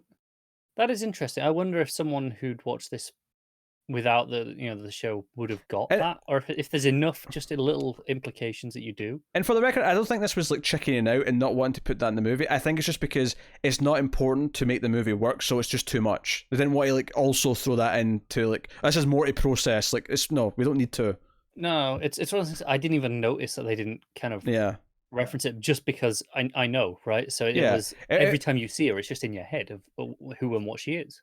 If it felt like they were trying to avoid it, even though they should have brought it up, I'd be like, okay, are they scared to put this in a movie? Which is weird that it's fine on TV, but not in a movie. But it's not that. It's just it'd be one thing to me, because it's a big concept. The idea that prostitutes are like highly, you know, trained professionals in this world. Yeah, that's a big concept to get across. And if it's not necessary for the plot of this movie, don't do it. Yeah, don't do it. You know, it's too much. So it's just establishing that he's there. It's the first time we see her in the movie, but aside from the video footage, of course, that's how we know who it is. If you've not seen the show, that's when they go to Haven, which is where Book is, to his like little sort of community, to hide out, to sort of until things calm down. And we see that they've been here before. You know, the way Jane kind of like greets some people, everyone is kind of happy to see these locals again. Very calm and peaceful place. But the big thing here is the conversation between Mal and Book. And I think this is where we have to talk about what Book was going to be in the show had it been revealed. And I get why Whedon just said, you know what, there's not enough time to get into this. So they just have Book say, you know what, I know a lot about this world. Mal says, you know a lot about this world, like all these rules. Because he's the one who says, this is an operative. What's after you right now is an operative. So the fact that we have learned since then, just from, interviews and stuff, that Book was an operative. That's what he was, and I like that for two reasons. One, it makes sense why he knows as much as he does, and why, if you remember that episode in the show where they just looked at his clearance and said, no, we have to give him medical treatment now, like do whatever he says. It makes sense. It ties up with what the operative did at the start of the movie and how he had clearance immediately. But the other thing I love about it is that it also makes him thematically linked to Mal and the operative himself in this movie, because he gave up what he was. Like, he turned his path. When we met him at the start of the show, he had given up whoever he was before. He decided that he couldn't be that anymore, and he was searching for a new purpose, which is kind of what Mal is as a character. It's thematically, it's basically saying this is a version of what Mal's going through that did it more gracefully and has accepted, his new path and isn't resisting it every step of the way, right? That's kind of what he is. Yeah. Not the exact same, of course, but I think it's interesting. I do. I think it's really interesting. You know how, like, when people give up smoking, for example, they'll often do something. They'll replace the habit with something, often like chewing gum, right? And not even like the nicotine gum, just to keep their mouth busy. It just distracts from it. I think it's interesting that we see this operative in this movie. The blind faith he has, and then a book turned away, presumably from being something like that, and just threw all of his faith into a different religion, essentially, just something else entirely. Yeah, I mean, obviously, I never felt this in the movie when I first saw it. But if you're asking me what I wish that I'd got to see in more of the show, like, what happened to Book that changed his mind, that made him lose his faith in his job and what he was before, and made him want to go a different path? Was it a really gradual process? Was there a tipping point where there was a moment that he snapped? Yeah, because Mal had a moment, of course, at the Battle of Serenity Valley. The operative's going to have a moment, towards the end of the movie. Like, did he have a big moment like that, or did he have something else? But I'd be fascinated to see what that was, and I think it adds so much layer to who he is as a character to say, no, he was one of these. Like, he was this bad, because in the show he would constantly, he'd help them in battles by shooting legs and stuff like that, but that was as far as he was willing to go. Like, he made a vow to not be anything worse than that. And I think it's interesting that he was as bad as this operative guy once upon a time. He's atoning for past sins, which is also a theme of that Joss Whedon's dealt with before. I mean, the character of Angel and redemption, that is a big part, and it does make him a little bit different from Mal. So it's not the exact same thing. So it's not just the same thing again, right? There's a more of a redemptive aspect to it, but it's kind of interesting. I think it adds a lot of layers to their relationship. Absolutely. I think it is interesting that he did find something. It feels fairly quickly, because it feels like he's been a shepherd for a while. Like, he threw himself into that faith, whereas Mal, even now, he has Serenity. Don't get me wrong, he has that, but I don't think he ever quite got to finding his purpose. He still feels wondering. Yeah, that's what the movie's about. It's about him coming to hell. It's what Book says to him here. He's, he says, I can't remember what the line sets up, but Mal says, "Oh, that's a long wait for a ship that don't come," and Book replies, why whenever I talk about faith do you assume that I'm talking about God, right? And he sort of reiterates this later in a much better way, but this idea that no, this is just about Mal believing in something, that he's willing to fight for. And it's because this is when he says to him, he's like, I could have left her, I could have left River there, I had an out, we could have got away and no one would ever chase us for it and they'd be abandoned, but I couldn't do it. And Book says, it's not your way. He's like, I've got away, and it's that I love the idea that the Book always recognized in Mal that no, there is something in there. Like, he is this man of honor, or there's something in there that's worth nurturing and try to motivate him to be. Absolutely, and I suspect as well this is partially, Book was as bad as he was, and it's if he knew he could change, why not anyone else, right? Yeah. So it's kind of that hope in people, I guess. And given that the operatives do really nasty shit, Book, Mal's not that bad, comparatively speaking. He may have sacrificed a dude at the start of this so he could keep his money, but in comparison with the operative does, it's nothing. No, exactly. Yeah, it's I think it's a fascinating conversation to have, and I love that we got to find that out, even if it was never in the story itself, because even just thinking about it during this scene, it adds so much to this scene. I love this scene even more than I ever did, knowing that he was an operative. I think it's wonderful. So, great stuff. And it makes sense given that there was 5-7 seasons planned, that there was other stuff that we never got to, but are baked in there, and they don't feel like they're forced in. They don't feel like some sort of fan fiction add-on. It feels like, no, if you look, the signs are there, right? The stuff is. Yeah, no, we had ideas, and this is the sort of stuff that maybe if we'd got more movies that we'd have explored. Exactly, yeah. Like the fact that Inara had cancer the whole time and was dying. Like, you know, that's never brought up because what's the point of bringing that up in this movie? It would serve no purpose other than to bum us out. Inara has functionally no purpose to this movie, really, either, just other than just to give Mal a little kick in the ass. Yeah, she represents a part of his humanity. It's one of those things. I'd have to really stop and think about it. But one of the things on Buffy that was so good up the right to that show, especially early on, is that all the other main characters all represented a part of Buffy. Xander was the heart, and Angel was the sort of the lust and all that stuff, and like all these different things. And you know, Willow was the how would you call Willow? I mean, she definitely represented. I don't want to say the soul, but like, you know, she represented the insecurities, and then Cordelia represented her past self. You know, who she was before she was a Slayer. You know, the sort of the typical teen snarky girl she wants to be but can't be, right? And I think, you know, when you look at the cast, you know, the fact that Book does tie in so heavily thematically to what Mal's story arc is. Like, I think you probably can look at some of these other characters and recognize maybe small parts of them in there that are relevant to what your story is. Well, that's possible, yeah. And when I say Inara serves very little purpose in this movie, I don't really mean that as a negative thing, because it's kind of like, you know, when we look at an episode of the show, not every character is relevant every episode, right? Yeah, absolutely, yeah. This wasn't Inara's movie, but it's the sort of thing where, okay, had we got the next movie, maybe that's when we'd have dealt with some of those things. Yeah, I mean, this is Mal and River's movie. It had to be. There was no other like characters it could really focus on. Everyone else is there to support them, and that's fine. That's cool. So no, great stuff here. Great stuff. So right. Next up, River has a nightmare. Miranda stuff, and so on. Not much to really say about it, just other than, you know, more teases for that. Really haunting stuff. So Inara calls Mal, and this is one of those things that I think works well enough for new people, but is like really funny if you've seen the show and you know what they're like with each other. Where, you know, she calls him and he's got his hair's all sticking. I love that his hair's all sticking up because he's just out of bed, and he's kind of like, oh no, it's perfect time to call me. What's up? And they're so polite to each other, and I love that it cuts to like just like Wash and Zoe watching, and Kaylee's watching, and then eventually Jane walks in and he's got like a bag of snacks and he's eating snacks as he's watching. And basically she's like, hey, there's some work here, and this is very similar to, say, like in Heart of Gold and Firefly, where they got a job, you know, based on knowing someone there. She's like, oh, there's some job here we can pay, and you know, I loved the cut back to the others when he says, oh, you know, Kaylee's been missing you something fierce, and they'll go, because they all know that he's too scared to say that he's missed her.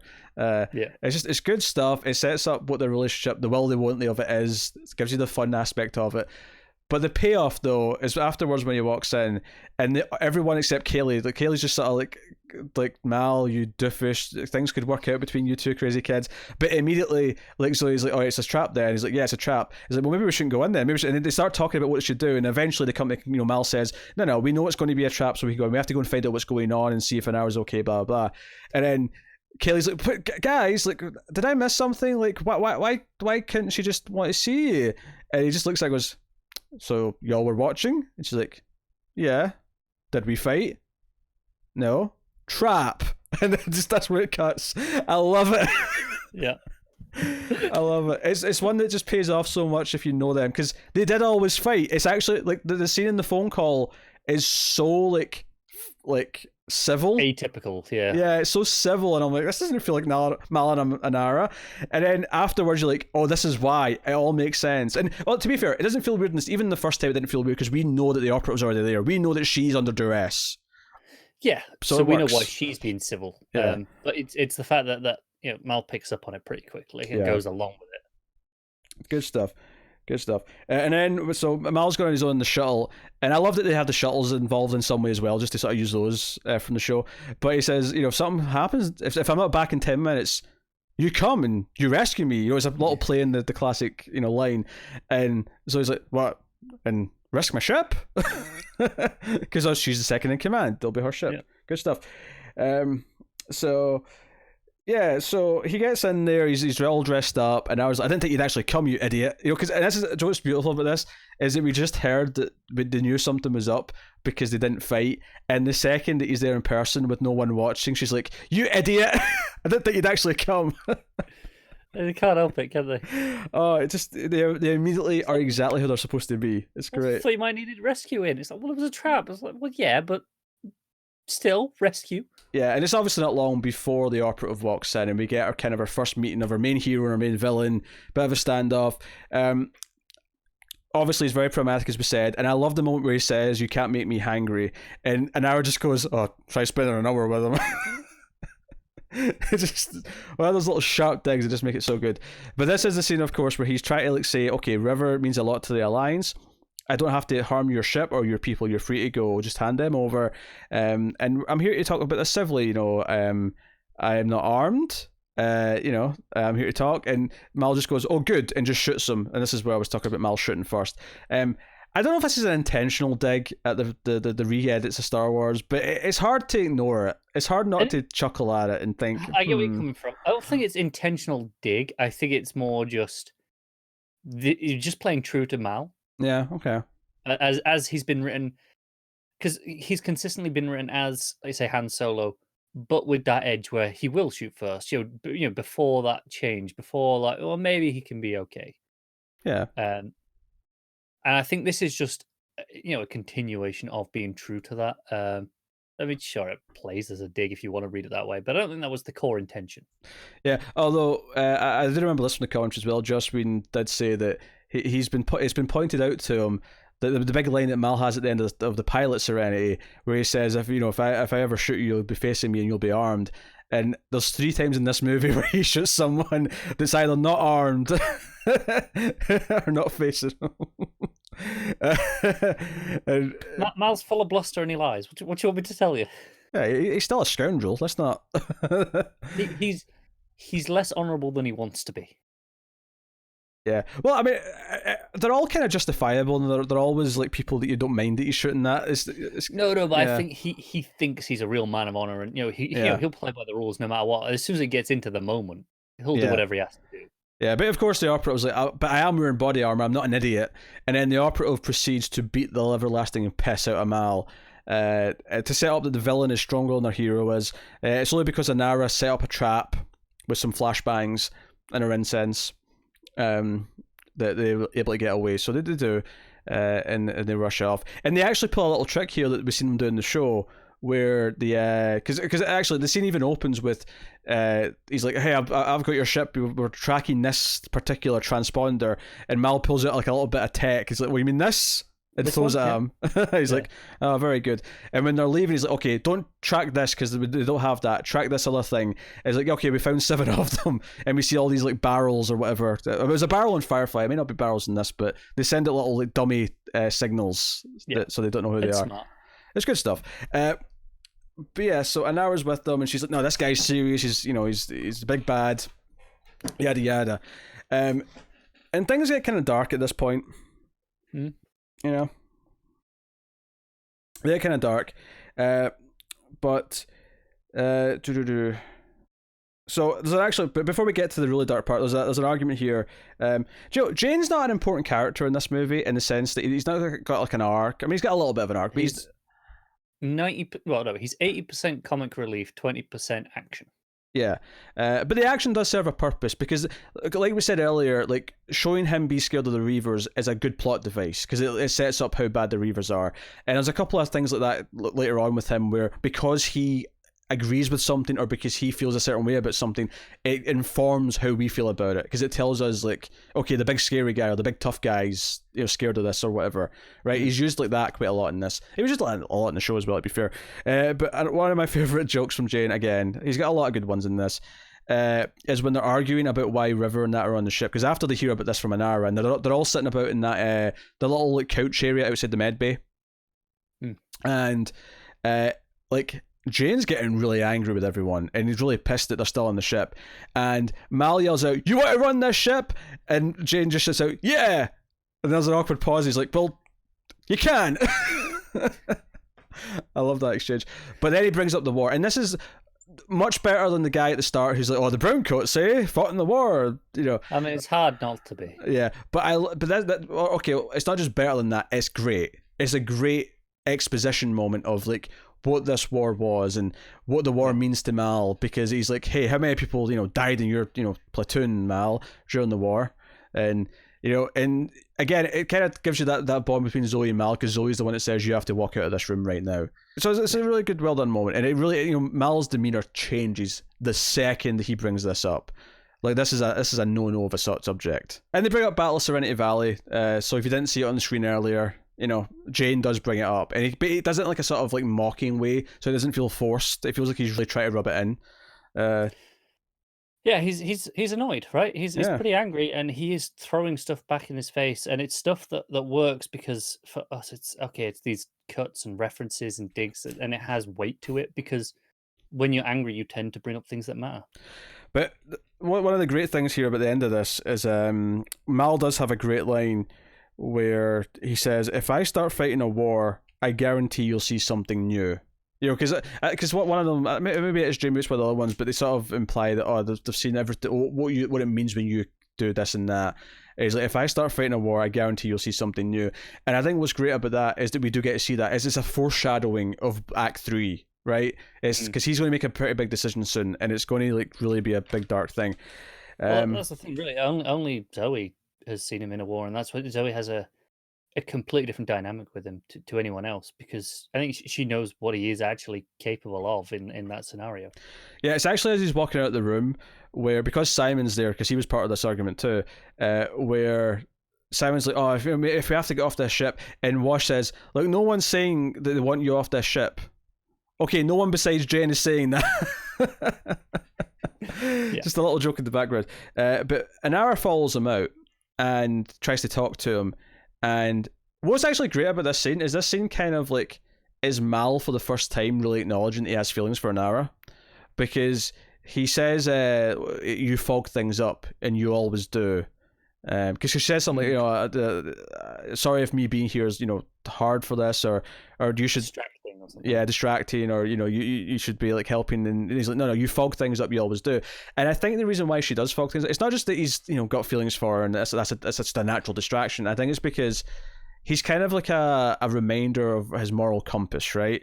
Where the idea of doing something too dark for Inara means that he's stepping outside of what he should really be doing as a good person. It's stepping outside of what he should be doing, but it's maybe that's the thing that he does need to do to win. Yes, on if he's fighting a war, yeah, absolutely. Yeah. But that's why, as he says, fogs things up. Yeah. So this is where we get to the big dream that River has. She kind of wakes up. Jane tries to like take her out or something. They hear a gun go off, and I do love the little sort of running around trying to get to her, and she's sort of like closing off doors.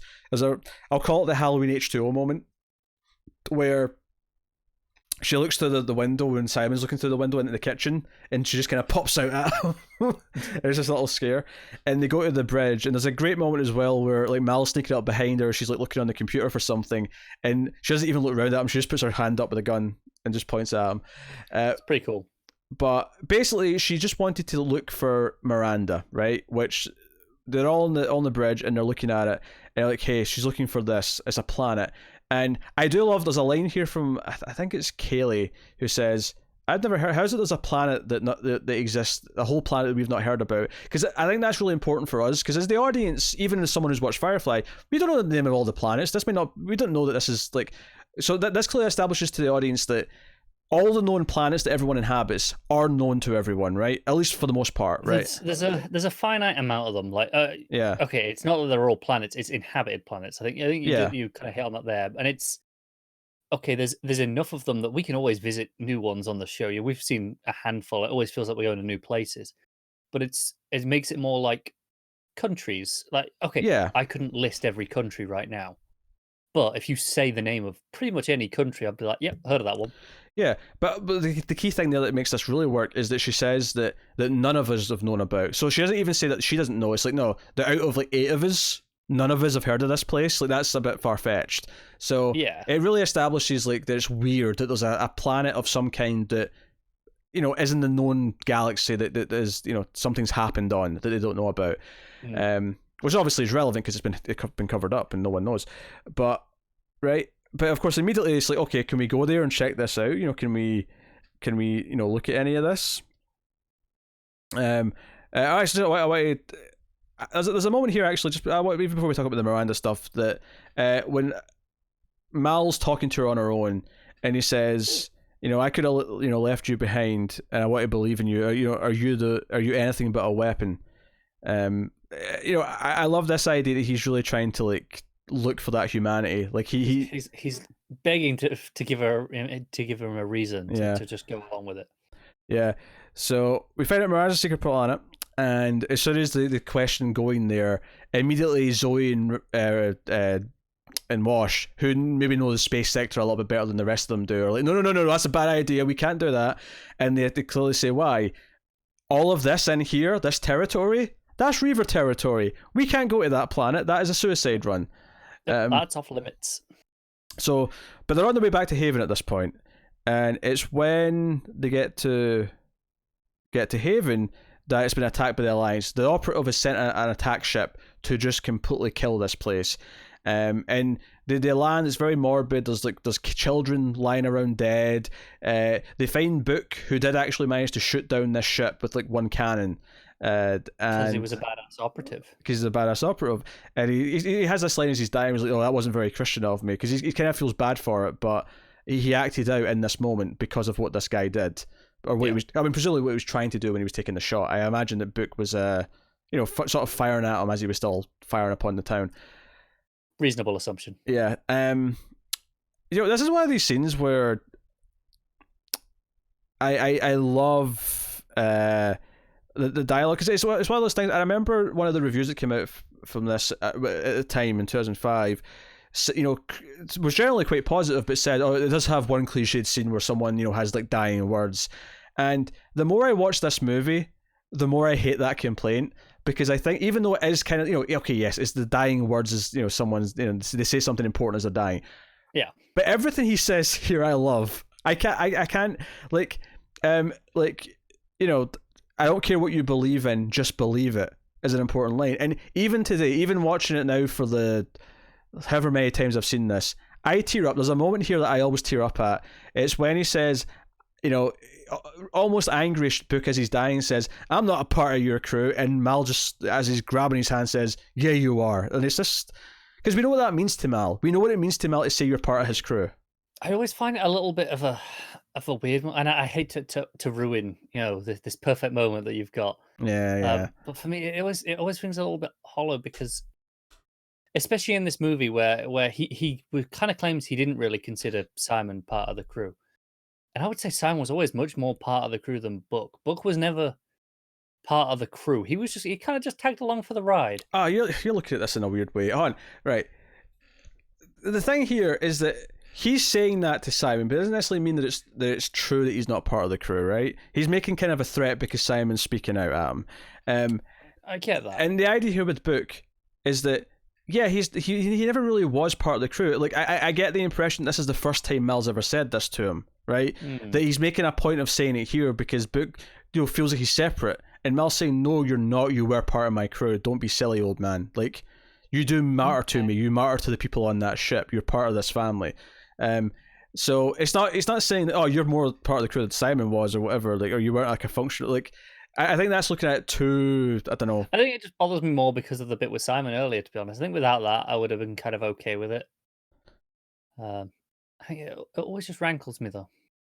Okay. I love the moment, and like I say, it's one of those things where on paper I can kind of almost see what you mean, but every maybe it's the performances with a bit of the music, but every time because it's the way he says, "I'm not part of your crew," like he sort of says it in disgust, like he's not important to Mal. For Mal to say, "No, you are." Yeah. Like, I don't know, it always hits me. And this obviously is the big turning point that kind of like puts Mal into war mode, right? Like, they've come after people he cares about. This is it. And there's a great shot here where it's because we see shots of all of them sort of wandering through this now like wasteland of dead bodies and stuff. But there's a moment where River's like perfectly framed with a burning swing. She's just got this border of fire around her. It's just a beautiful moment because all of this is about her. Everything that's happening is because they want her back. And she's like framed here in this fire. It's beautiful stuff. And he actually, the operative calls him, and they have this talk where Mal's like, "Hey, I'm better than you. You killed children," and this is where he says, no, like, what I do is evil. I have no, but this better world, this perfect world without sin that I'm building, it's not for me. I don't belong there any more than you belong there. That's what he says. And the idea that Mal gets here is actually from the operative, because the last thing the operative says before he cuts off the call, he says, Mal, you're a human. You're not a Reaver. And it's actually that moment that Mal turns off the call. And that essentially gives him the idea. Bit of a dumb idea. Yeah. But, yeah. It's a dumb idea, but it's like, Book just said to him, you have to believe in something. And maybe it's just out of anger right now. The true belief comes a little bit later, but like, he needs to do something. He has to fight this war. He's just been brought into another war. And he comes out and says, no, we're going to get dead bodies. We're going to put them in front of the ship. We're going to paint the ship red. He says something about the engine core, something the Reavers do. He's like, Haley, do this. And probably that makes all the black smoke, to be honest. Probably, yeah. And what's so good about this is that the camera kind of follows him around doing this, mostly in one shot. And when it finally cuts, it cuts to Zoe, because she's the one who's kind of clocked what he's doing here. She understands him better than anyone else, and she steps in and she says, and she doesn't even say exactly what they're going to do. She just says, you mean to say you're going to deface our home? That's how she phrases it, our home. So for new people who didn't get what Serenity is to these people, that's what it is. It's home, right? Yeah. And so we can pass through Reaver territory to go on a suicide mission to find this. And he's like, yeah, and he gets really stern with them. He's like, anyone who's not either taking their leave or helping, I will shoot you. He pulls out his pistol and he shoots because the pilot of the ship that killed this place starts crawling out of the debris of the Alliance ship, and Mal just walks up and shoots him. Yeah, this is what you get for being a scumbag, right? Yeah. So no, I love it. And so we get the plan. And just a final little filmmaking touch here that I love is after he says this and he walks off with his pistol, the camera, so most of the people are in the shot almost all the time as he's talking to them here, right? Or at least some of them are, and they're all kind of grouped together. But as he walks off, he sort of walks away from them, and as he walks out of frame, the camera just rests on River, who is not with them. She's separate. She's on her own from the rest of the crew. Again, it just separates her as this separate entity of being the focus of what we're doing here. It does. I think it really works because Mal's just kind of walked off on his own as well. So yeah, even though he is, distinctly alone, it puts him on the same footing as River, right? As being the outsider and off on their own thing right now. So it kind of links them as apart from the rest of the crew, even though they're not physically together. But what's worth mentioning here, though, is that there's a small scene after this where he's on his own. He goes into the ship. I think it's actually after the ship takes off. Actually, we just cut to the ship, kind of like going through the atmosphere, and we see the skeletons in the front.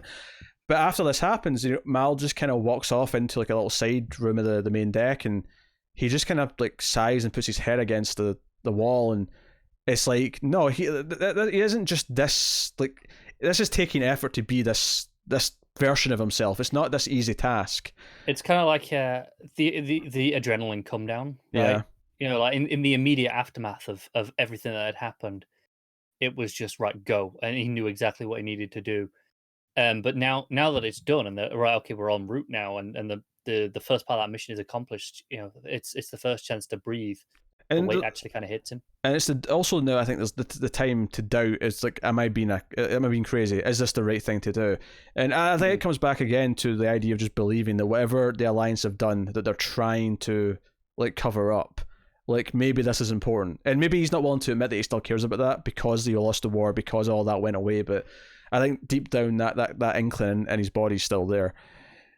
So they pass through the Reavers, a really tense sequence. It is really tense. They've got this great thing with this big bright light shine from what is this really long ship that kind of sort of runs alongside them. There's like ships being torn apart in space in front of them. Really menacing. But they get through.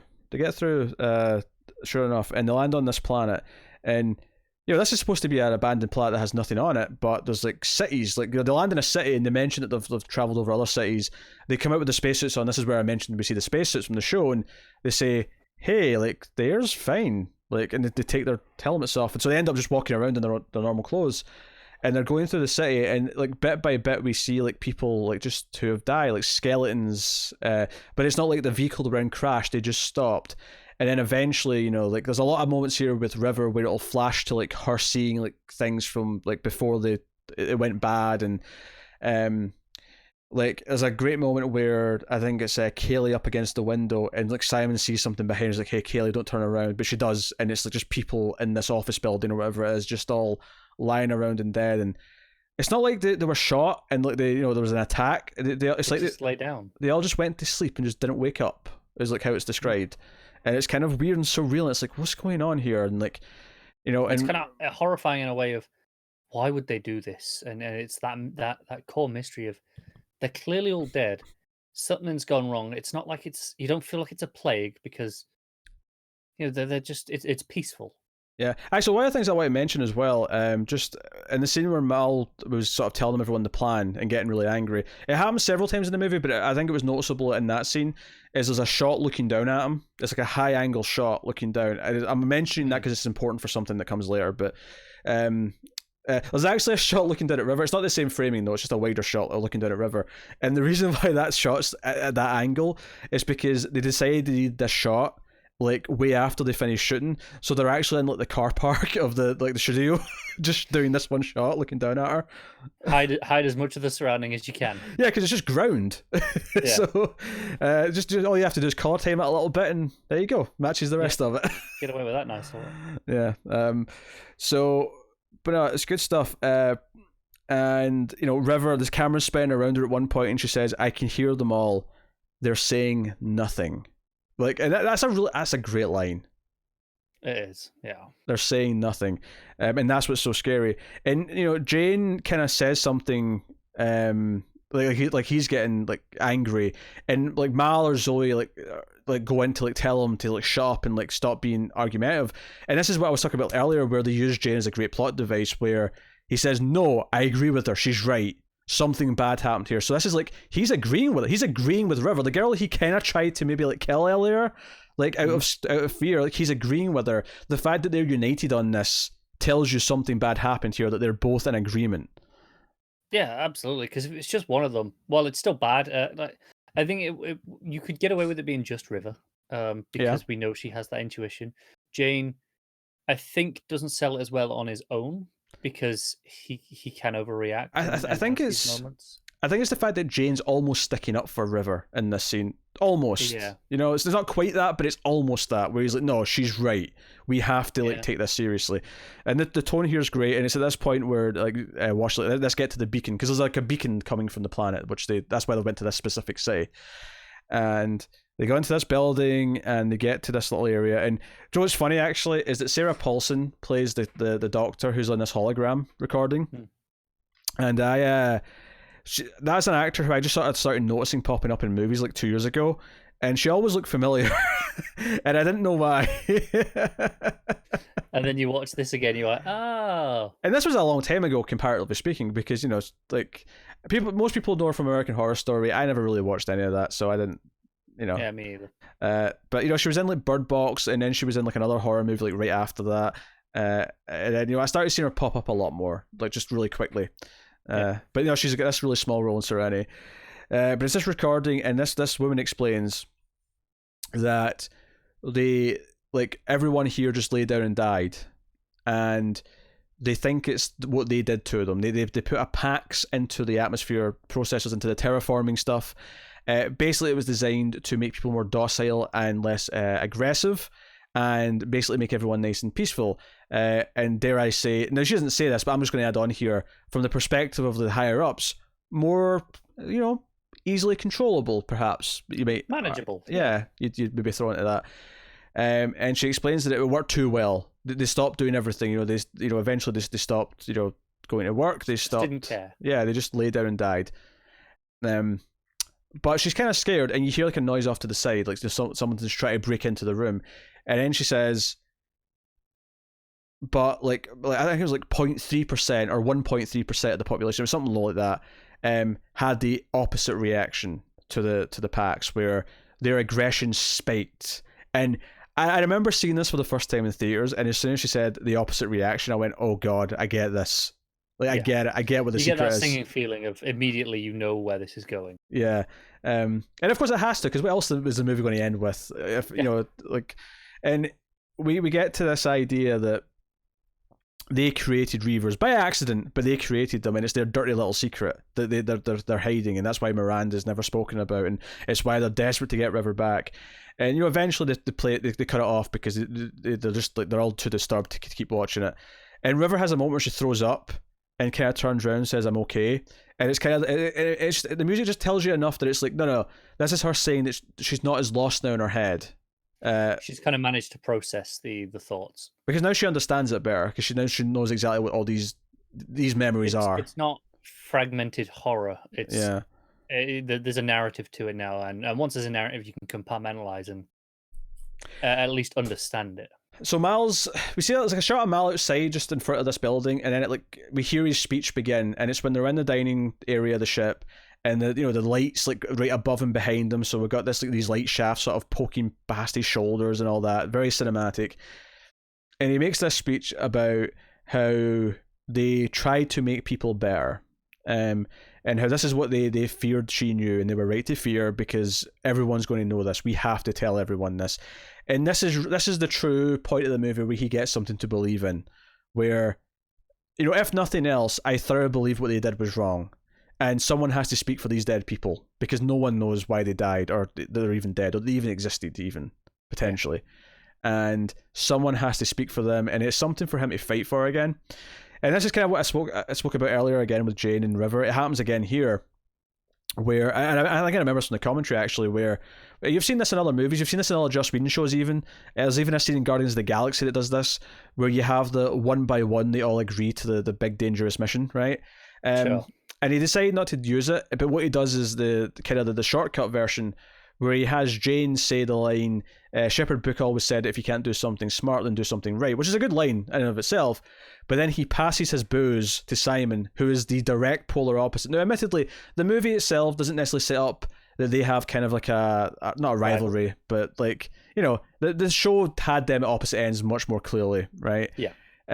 But it passes it to Simon, and Simon says, "Do we have a plan?" and drinks. So again, it's like before, because Simon and Jane agree that they have to do this. You just assume everyone else does. Yeah, everyone in between does. And he's like, "Yeah, we got a plan. Mr. Universe can broadcast this out." So it sets up what the simple goal is for the last act of the movie, and we get the "I aim to misbehave" as he steps into the light.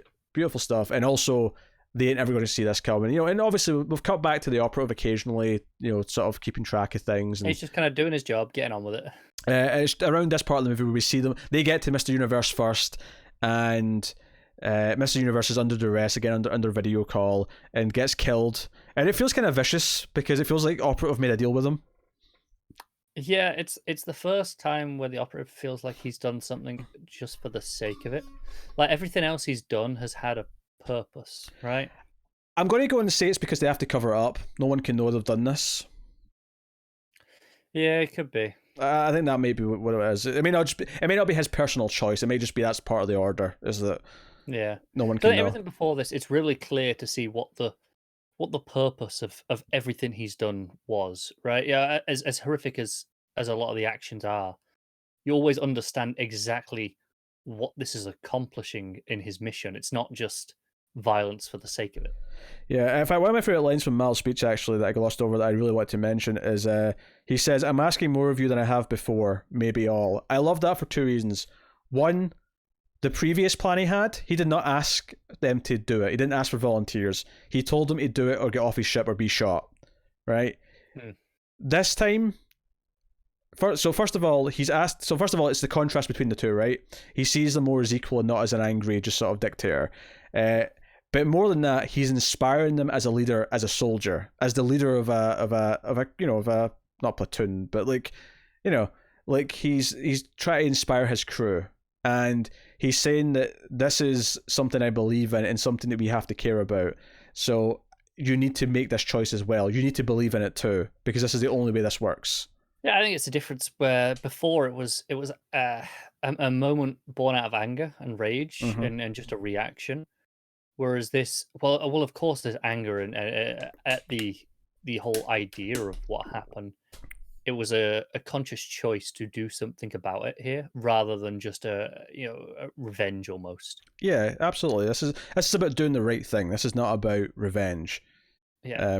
And I like the idea that, like, we are going to have a death, at least one, and others almost die. And I do like the idea that, yeah, other people did die when he went into battle and the war, and, in the Battle of Serenity Valley, a lot of them did die.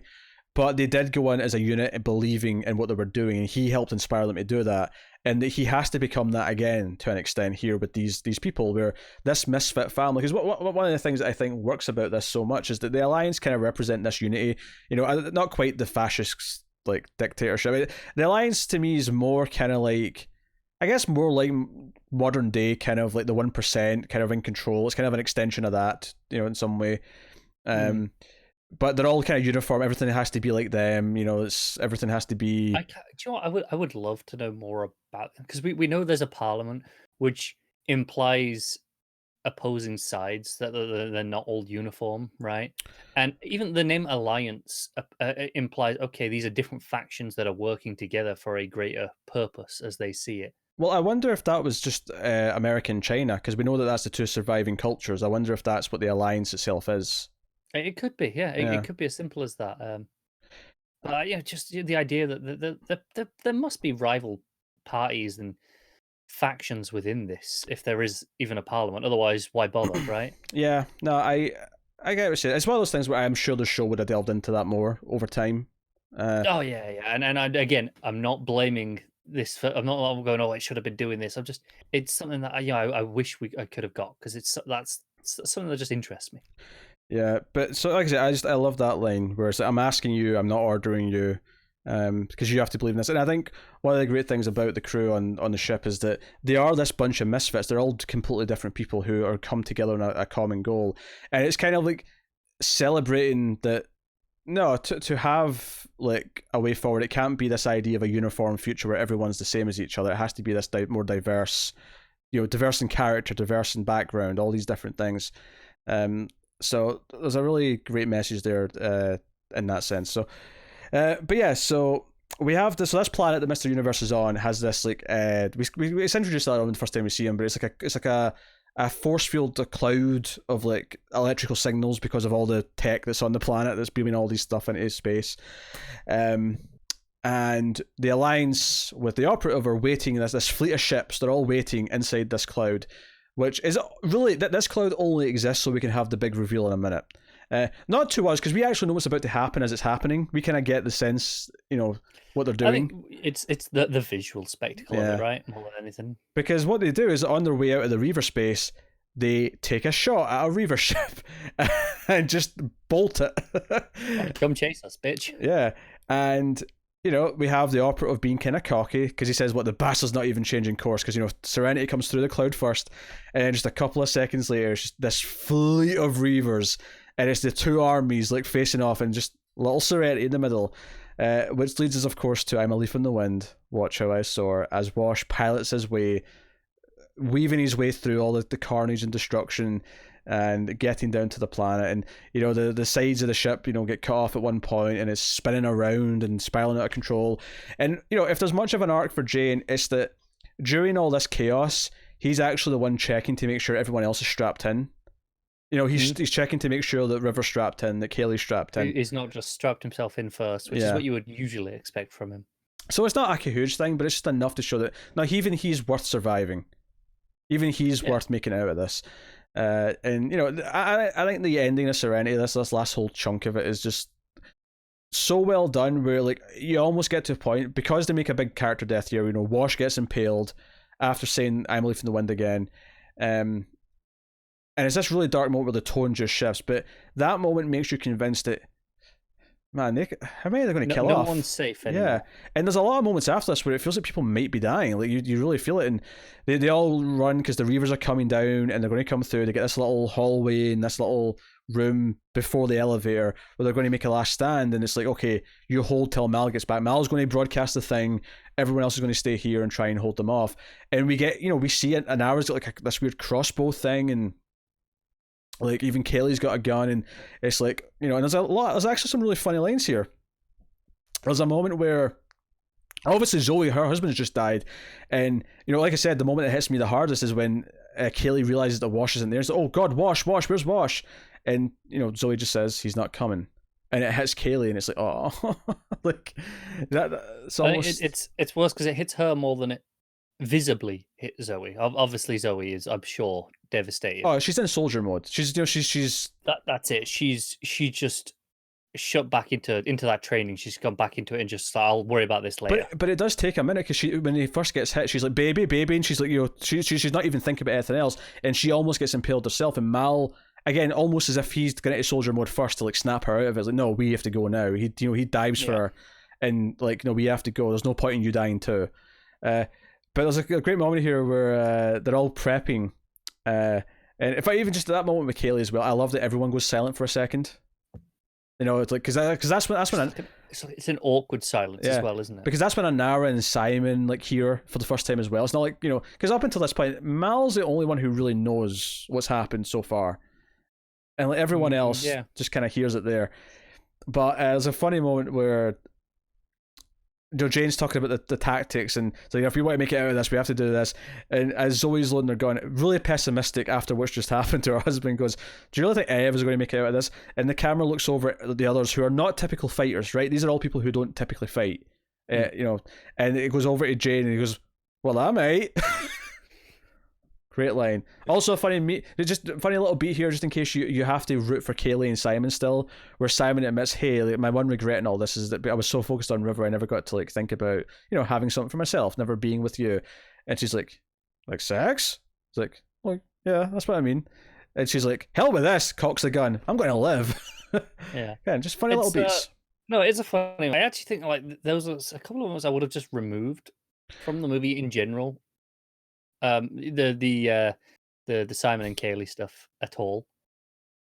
I feel like it's okay. Sure, it's a funny little beat there, but it feels so, in context of this movie, so underutilized, underdeveloped. There's just so little of it. There's that one little bit at the start, and then there's this. That I just kind of remove it. It feels almost like a little distraction to me. No, that's one for me that like. That's one that's not for the movie. That's one for fans of the show, right? That's not for the movie on its own. That is for the people who watch Firefly. And I think this one, because they were such a teased couple in the show, and that it can be, because I mean it does serve a purpose here, but it's one that I think just seeing them have their happy ending is a big deal to people who watch the show. But the other thing here in this scene is that I think this adds a lot to caring about these two surviving. Because even though Simon's connected to River, and River's a big part of the plot of the movie, he's kind of just there for River throughout the rest of it. He's not really like rooting for on his own, if that makes sense. And I think this little moment's just a little thing to make you care about both of them, so that when bad stuff starts happening, like it works. It makes sense, and you kind of feel it in the fight. Is it enough for new people? I don't know. But like certainly I think it's just a nice little reminder here of all the characters we care about before we go into this final battle. I get where you're coming from. I think for me it just kind of falls a little bit flat. Like to me, I think it's just okay, so time's passed. It's been a couple of years and this is still okay where we are. It's not a couple of years. What, a year then maybe? It's more like 6 months. 6 months? Okay, fair enough. It always felt like a bit longer than that to me, but I'll take your word for it. But more just the idea of, okay, I don't need a happy ending for everything. Like, okay, I get where you're coming from. Oh, if you're fans of the show, it's a teased couple. Let's give them that for them. And I'm okay if it's just, do we miss the boat on this one? I think it's so unobtrusive that I don't understand having a problem with it. Like, it's such a, like, because this moment on its own is just really funny. It's like, well, why be upset at it? Like, it's just. It adds a little bit of weight for the fight that comes, and that's enough to justify it. And then all we really had before that was one or two scenes, and the scenes with Kaylee, with him, do help establish what those characters are a little bit. So there is some benefit of having it there in the movie. But again, mostly it's here because we can give this a quick happy ending. So let's go for it. Yeah, I think that's what I don't like. I don't like just let's give him a happy ending. Oh yeah, because the rest of the movie is just happy. The rest of this ending is so dark and miserable, and you feel like everyone could die. Honestly, no. I think that's why this sticks out to me is that it feels off kilter and off tone to the everything else going on. Like, you know, nothing else is like, oh, these are all happy ending. This one's like, oh, we'll give you one, sure, and it kind of feels throwaway because of it to me. Well, it's not a happy ending yet. The happy ending comes after. Well, no, but the happy for them, that happy moment of oh, they're realizing that's the happy ending in this context, and it feels throwaway for me in the sense that that kind of doesn't feel like at odds with a I lot don't of the think it rest of feels the that stuff going on. odd. For me, this is just as like any other scene where it shifts to the comedy for a second and then comes back. But anyway, like so, Mal goes down. They're prepped. I don't really have a lot of notes for this part. Because there's a lot of action. There's a lot of action. Yeah, there's not a whole lot. There's, yeah. So we're on to my final page of notes, by the way, which is only a little third of a page, really. So nice. Not a whole lot. Not a whole lot. That's because there was half an hour action here, and you just put one big note saying action. Yeah, pretty much. So I do. The first time I saw this, I genuinely got to a point, and this is something that almost never happens in like these types of movies. You know, your blockbusters, your sci-fi and action, where I did genuinely feel like anyone could die. Right, like he like this could have kind of like a bittersweet happy ending where everyone dies, getting the message out, and it would kind of work as an ending. Yeah. But you know, you have this moment where the Reavers are coming in, and Zoe goes kind of like batshit and goes out and tries to like sort of single-handedly go like John Wick on them, and tries to hold the line. Yeah, and Jane has to kind of pull her back, and like they have to retreat into like the corridor with the blast door, but it doesn't shut properly. And there's a moment like before they go there where an arrow gets like darted in the neck, and you know, Jane gets shot in the shoulder or whatever, and you know obviously when Zoe went out, she gets slashed in the back, and they're all kind of injured, and like they realize once they're in the hallway that wait, my medical bag, like I need my medical bag to treat Kaylee's wound. I have to go get it.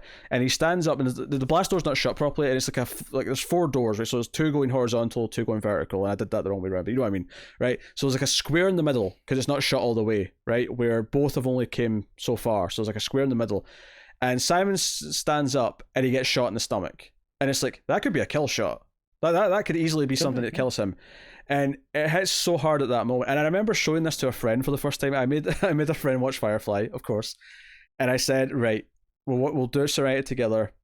And she'd never seen it before. And I remember getting to this moment. And the moment that Simon got shot, I just heard this really frustrated like anger. And not in a good way where the movie had her. It had her by the balls, right? Where she yelled out, Jesus Christ, is everyone going to die? Like really angry, like really upset that all these people were getting hurt and being, you know, killed and whatnot. And it's just a great moment because you really feel like, oh man, is everyone doomed? And obviously this is River's big moment. And I love the play here where the entire thing, and she says as much kind of out loud, but I love that River's kind of out of it and kind of like scared and not, and because Jane has a comment before where he's like, oh, she picked a fine time to go, you know, scared little girl on us.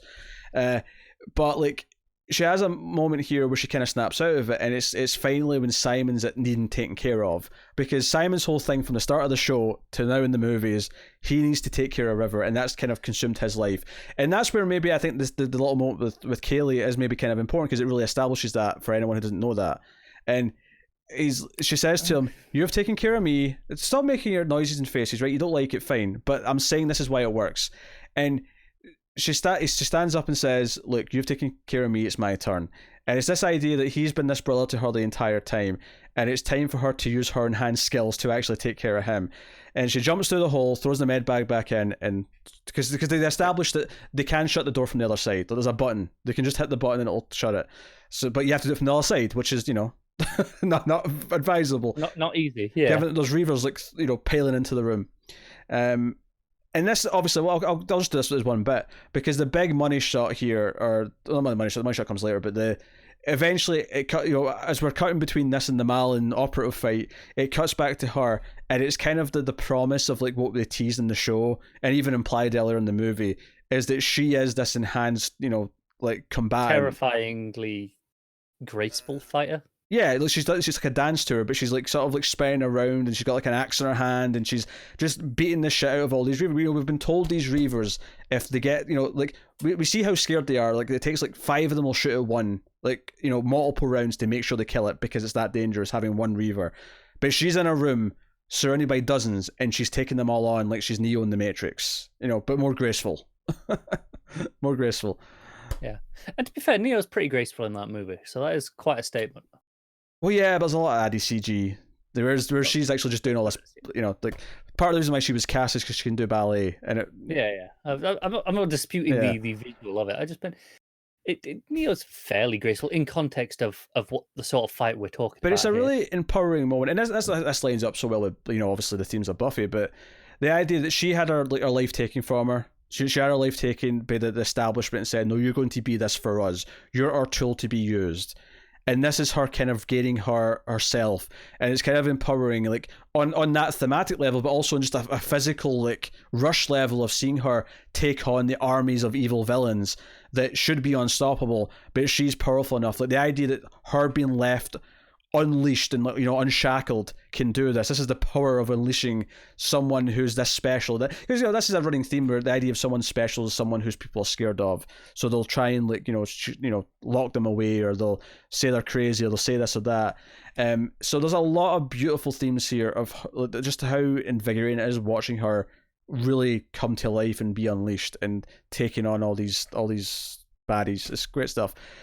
So I love that. Obviously, Mal sees the trashed, computers and all that, and Mr. Universe left a message on the robot, saying you can't stop the signal at the end of it, which I think is notable. That even in death, the signal lives on, which again kind of links up with Firefly a little bit, right? That's kind of the point, right? Yeah. But I do love that when he finally gets to this place, because Mr. Universe said it was hard to get to. He gets to this, and it's like this ridiculous movie drop. It's it's not quite the Cloud City drop at the end of Empire, but it's kind of that same idea where it's just this big giant, but there's also like spinning fans and all stuff. And he's like, all out, haven't you? And he looks down and goes, "Hard to get to." I love it. But there's some great stuff here from a draft, because the operative shows up because he also heard the same message, and he sneaks up behind him. And he's like, you believe in this? Are you willing to die for this belief? And Mal says, yeah. And there's like a moment, and then he just shoots the weapon out of his hand. He fires at him like a bunch of times, and he's wearing body armor, so it doesn't really hit him, but it sort of like knocks him back a couple of times. And Mal then says, yeah, but it ain't exactly plan A. Again, love it. It's funny, yeah. It's a funny line. It's actually even one of the staples of Whedon stuff is the ironic cut, and there's even one in this big dramatic final bit where it's after Rivers went through the door. There's a really somber bit where Zoe and Jane are talking, and Jane's like, "Do you think he did it? Do you think he got the word out?" And Zoe's like, "Definitely, he got the word out. I have to believe that." And it just cuts to Mal's face hitting the grate from being punched as the operative was beating the shit out of him. Now, there's one thing here that does feel a bit cheap. The idea that Mal had this thing removed, so the little move to like paralyze him doesn't work. It just comes out of nowhere. It comes out of nowhere. This is the sort of thing where I have to believe on the show this would have been set up like way in advance.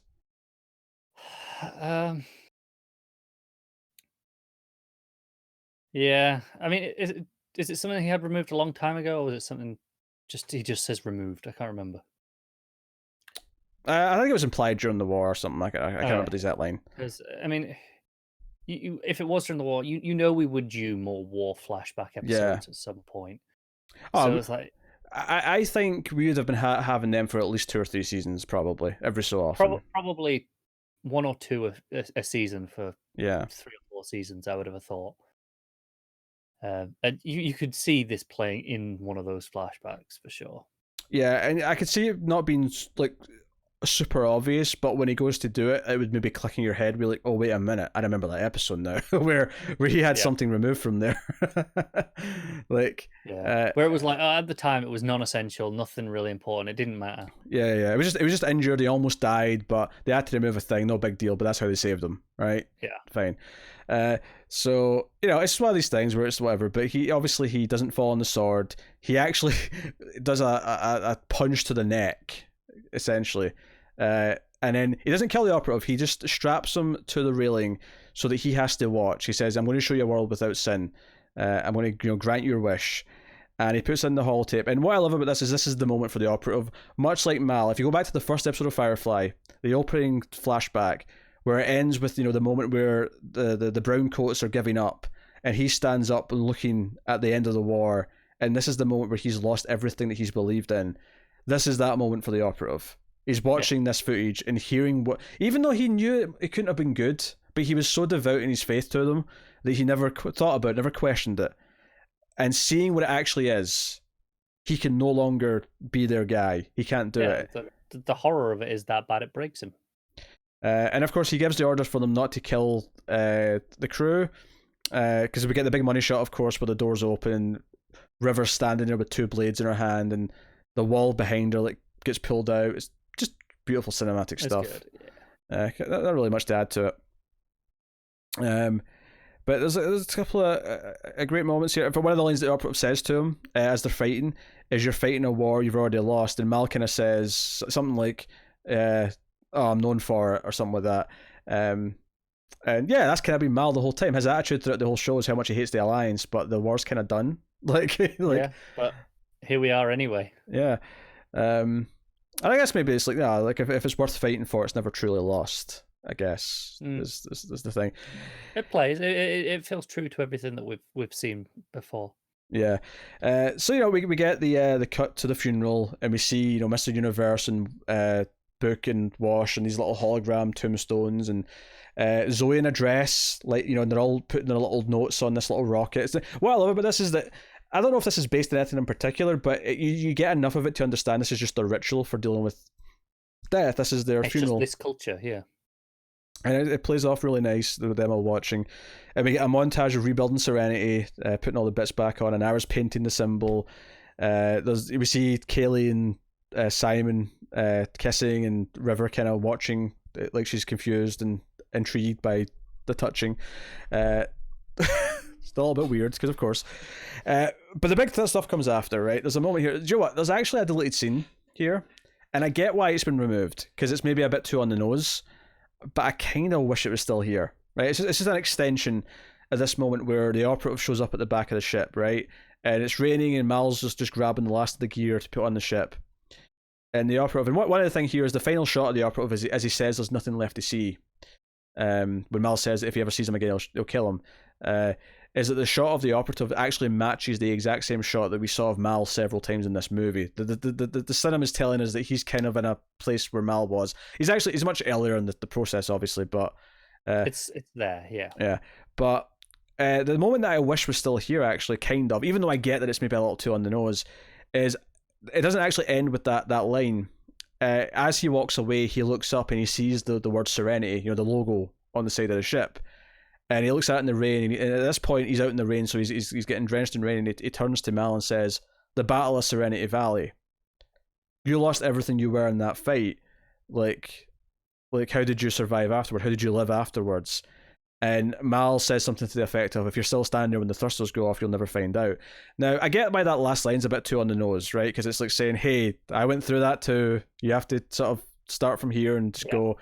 But I do kind of like the idea of him bringing up Serenity Valley and sort of like, because that was a big thing in the show, right? It was like, why did he name his ship after that fight?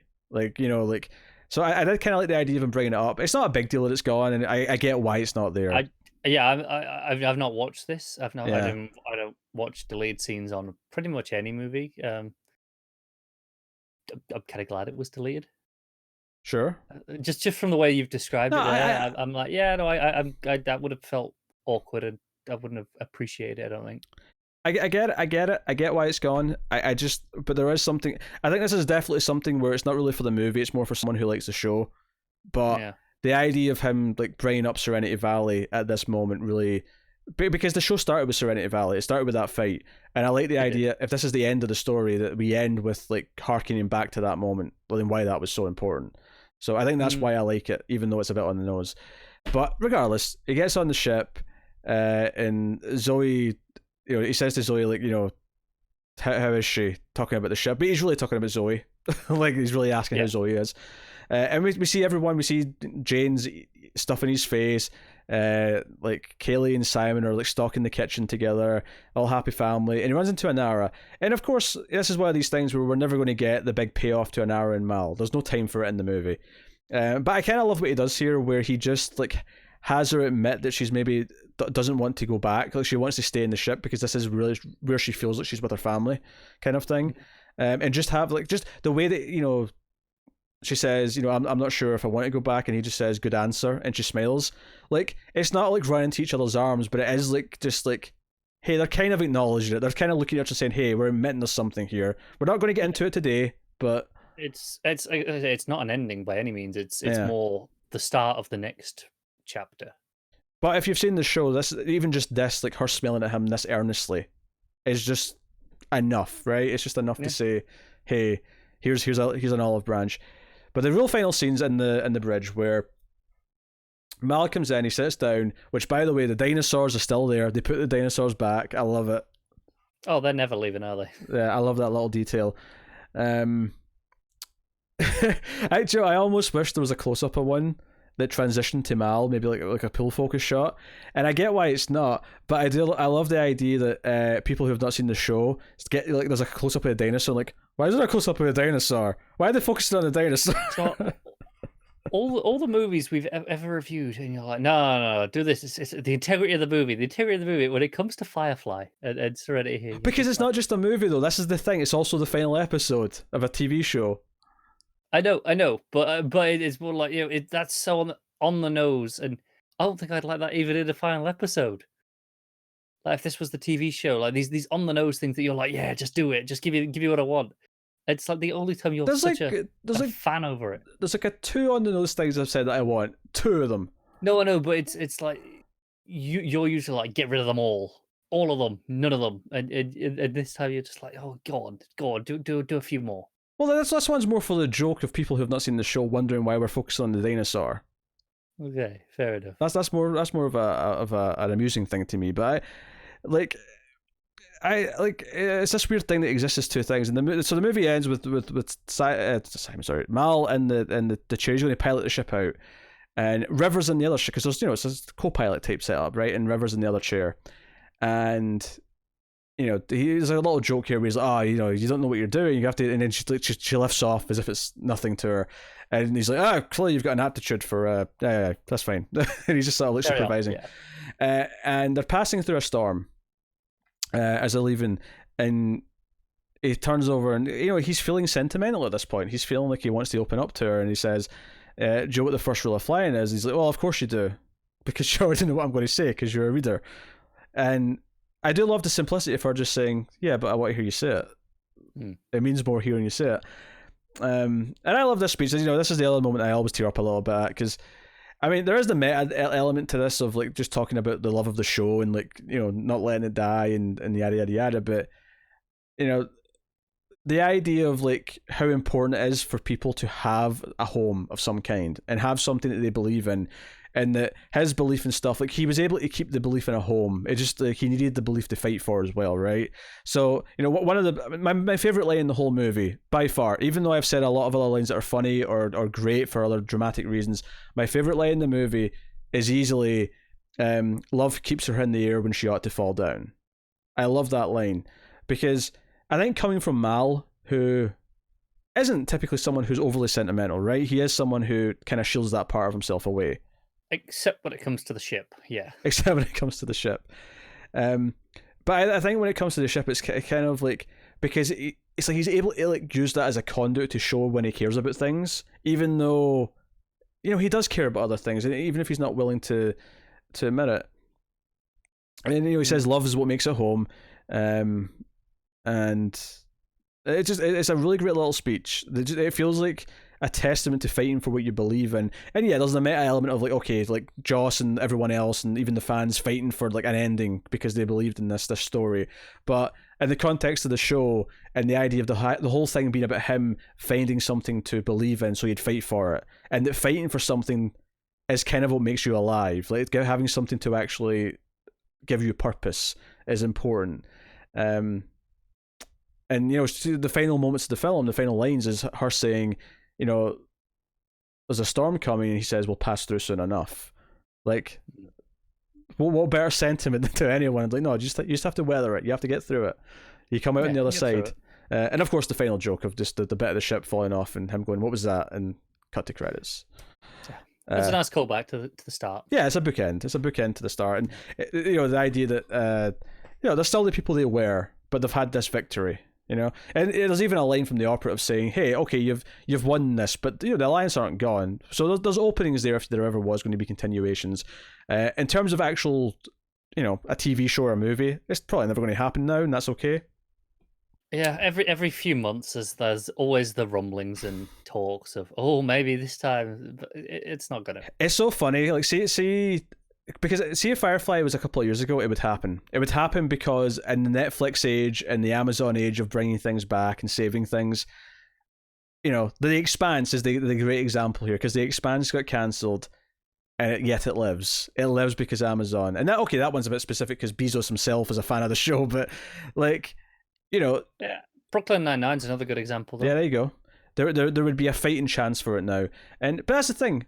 It did have a fighting chance because it got the movie. It may not be as good as having 4 more seasons or 6 or 7 more seasons, but we did get a movie to wrap it all up, and it is better than nothing. It's more than that, though. I mean, that implies that it's something to be upset about. I don't mean to disregard the movie. I just meant in terms of, in the sense that no matter how good a movie is, this is 2-ish hours. That can never compete with even a full season, let alone 6 seasons. Of course, but here's the weird thing: is that thematically, it does kind of fit the story that the show was telling. This idea of like finding solace in the one thing, like after you lose everything. Like it oddly kind. Like, I'm not saying I wouldn't. Like, would I prefer 6 more seasons? Of course I would, right? Because it'd be 6 more seasons. But there's something so concentrated about everything poured into this, because it was kind of that one last hurrah that we got. And one of the things that I always bring up with Firefly is like it got such a following, it's such a passionate following from the people who loved it after half a season. It's such a feat of how much it was able to accomplish with the people who connected to it. And I like very few shows that have been cancelled and people want back have I get why people want certain other shows to come back, but they're never like as strong as this. Like, I never feel it as strongly as this. Do you think that's just because you care about this one and not about the other ones? I mean, partly, but I see people fighting for like dark matter on Sci-Fi, and I'm like, okay, I get it. You wanted the ending, but I saw the pilot of that show. I mean, yeah, but obviously there are people who connected with that the way you've connected with Firefly, and a reasonable amount of them. Yeah, people with lesser taste. Hence my point. Do you think this is just because you like this one? It's a bit of a bias that you've got going on this one. Look, there is bias, but I do think there's something that to what I'm saying here. No, there is. I don't think it's just bias here. I think there's bias mixed in. There absolutely is, but I don't think it's just that. Okay, I'm not convinced, but I don't think it's just that. I mean, The Expanse would have been a good comparison, in that period where it was cancelled, and we were hoping Amazon would pick it up, but we didn't know. And people were sending like models of the ship into space and doing like flybys at Amazon's like headquarters. And you know who the real comparison to this is, right? What? It's the release the Snyder Cut, folks. No, it's not. That is completely different. Is it though? Yes, it is. It's not even a comparison. I don't know. There's something out there that they're convinced that they can have. They just we need it, and they're going all out to try. This is the loosest comparison ever. The entire basis for this comparison is a group of fans want something. That is it. It's a start. Oh my god! That's people upset because they think that their false god was hard done by not getting to do the cut that he wanted. Yeah. There's several comparisons of like director's cuts that were wanted and stuff that you can compare that to. This is not the same thing. God damn it. It's a little bit this thing. You're just trying to push my buttons and I'm not having it. I am a bit. I'm kind of having fun with it, I'm not gonna lie. So no. Firefly is a precious spark that and I think, like I say, the concentrated nature of this movie does make it feel really special. It is one of the best theatre experiences I've ever had. And that's not to say it's one of the best movies I've seen, although it does rank quite high on my list, but it's more that the thrill of getting this conclusion that I never thought I'd have, and just how much of a ride it is, especially when you care about these characters. It's kind of unparalleled for me in terms of theatre experiences. Very few come close to it, and so when people say I rate this too highly because I've got it so high in all my rankings when I do my top 10s and 50s and whatnot, Like the emotion I feel when I'm watching this, and the emotion I felt when I first watched it, like I think that is something people kind of overlook when we do any of our rankings and lists. It's never these are the 50 best of a category. It's favorite, right? And I think there is a distinction that there is a personal level to all of those lists. I do hate that distinction though, because I do not think under any circumstance there should ever be a 50 best list. I don't think any list or any person who tries to do a completely objective list, what's the point? It's bullshit. Like I can't do an objective list. Like no, of course you can't. Well, that's stupid. No, like every list ever is a balance of those things, and like while I do think there's a lot, like objectively, I'll argue a lot for this movie, and I'll argue a lot of objective things for other things, but ultimately, it's how it makes me feel. It's how it works for me. Art is subjective, and to even say that objectivity, like it's not that I'll never use objectivity in the context of talking about film, because there are things you can talk about. You can talk about bad sound mixing. Objectively, that's bad sound mixing. That's a sentence that makes sense and is applicable sometimes. You know, you watch Birdemic. Objectively, that's bad sound mixing. No one's going to argue that. You can talk about a lot of the technical elements, direction, editing. If you talk about sound, you can talk about objectively in those things. But even in those things, there's a lot of subjectivity as well, because there's a lot of creative choices you can make with those things. So, yeah, this is the word. There's nuance to all of this. There is nuance to talking about any of this stuff. And anyone who tries to sort of talk in absolutes when it comes to like criticism of any art, really, like, it's a worthless endeavor, and the internet loves to do it. So it's like a whole mixed bag. Yeah, well, screw the internet. But anyway, and just one final note here. Just one final note I want to make is I mentioned this on Twitter last week, I think, but I just want to bring it up because I want to just really make this point clear. In 2005, after this came out, there was I think it was one of the film magazines at the time. There was a poll that said, was Serenity really better than Star Wars Episode 3, Revenge of the Sith, which was the same year? I think it's a fair question. It's not a fair question. And Star Wars won, by the way, like 2-3, probably 2-1 in terms of the pie chart that was going on. And I like just stared at it, and because I'd seen Revenge of the Sith, and I was like, but but that movie's garbage. Like, it's actually straight up garbage, and there's almost nothing to redeem it. I could give you a list of redeeming qualities. Serenity is a roller coaster ride where I am on the edge of my seat the entire time. Revenge of the Sith, I'm just bored and looking at the time to see when it's done. It's not even a comparison to me. And yes, there's subjectivity here, but what bugs me about this is that you know for a fact that a very large percentage of the people who responded to this poll, whatever this poll may have been taken, because who knows in 2005, may have been the internet, may have been somewhere else, they probably didn't even see Serenity. This is a bunch of Star Wars nerds just picking Star Wars. It's like we always accuse them at the Oscars where like they'll like one movie, so they'll just tick that in every category. I don't even think it's a case of Star Wars nerds in this particular example. I think it's just whoever was not even necessarily Star Wars fans, just they were in reading this film magazine, right? So they were into that. They're just much more likely to have seen Star Wars, so they went, sure, that one. Yes, that's my problem, because this is such an absurd comparison to me. This is like comparing Jaws to like, I can't even say Sharknado because that's intentionally bad. Like I don't know, Birdemic. There you go. I mean, okay, it's not quite that bad, but like to me, like say what you want about any of the prequels, but come on. Right. I'll put it this way. I'll just so we're about to rate the movie. Obviously, my rating for this is a 10. It's not even a question in my mind. This is a 10 for me. It's a goddamn 10, and I will hear nothing to the contrary. Right? This is comparing a 10 to me to a 4 out of 10. That poll. That's what that poll is to me. Shall I rate this movie now? The not Star Wars movie from that year? You can rate Serenity the vastly superior movie to that year. Of all many films, not just the Star Wars movie that was that year, but certainly. I don't even know what I rated Sith last time I saw it. I couldn't even tell you. I'm never gonna go and think about it and look at it. I will say this is higher. This is still a better movie. I'm not arguing that. But, it was interesting actually because it'd been like a good few years since I'd watched this. Since I'd watched any of Firefly, right? And I did try and watch it a little bit more objectively this time. I never had quite the same attachment to Firefly, the P has. I never watched it as it aired. I didn't see Serenity in the cinema because I didn't care at the time because I hadn't seen Firefly. So I tried to look at it not objectively because again we've kind of just talked about how that's impossible.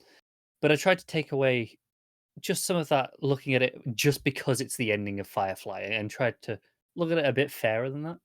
So it is actually a little bit lower than I would have given it from memory beforehand. But it's still pretty high. I'm still giving it an 8.5. Okay. Ultimately, I can deduct points for it. Try to make the as an ending to Firefly versus a standalone movie, because ultimately I'm someone who saw Firefly and I don't really care how it works as a standalone movie. Obviously, yeah, the dream would have been that it would have attracted new audience members and we'd have had more, but ultimately, if I'm choosing between the two, I'd rather have the perfect conclusion to the thing I already care about than get something that's not really that in the hopes that we're going to get more and then never get it, if that makes sense. It does, and I just want to clarify, when I said in that I wanted to take away that it's not just the ending to Firefly, and of course I'm always viewing it as the ending of that, and even right now this is the ending of our Firefly reviews, so of course I'm talking about it in that context.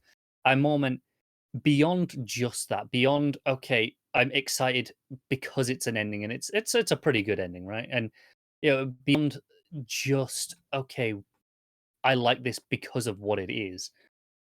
Looking at it just a little bit more fairly, I guess, without just the blind emotion of that. Mm-hmm. Is why I brought it down. I mean, it was like a 9.5 before, and now it's an 8.5, so it's still, very good. Well. Okay, so I corrected it. I graded it correctly, and Connor. I graded it fairly. Has underscored it, but that's okay. He's underscored many a good film. It's fine. So this has been our discussion with that. This is our discussion of Serenity. This is a conclusion to our Firefly reviews. So hopefully you have enjoyed them, and or at the very least you've enjoyed me gushing about Firefly for the last 14 episodes, and this now 2.5 hour plus review of Serenity that went through the entire thing. We got more stuff coming up. What we do, we have a Patreon exclusive 6 Feet Under review series that's going to start very soon, audio only for $1 patrons and up, so that's starting soon. Now that we've finished Firefly, and that was voted for by our patrons, so it wasn't just picked at random. There was 4 choices and that was what won.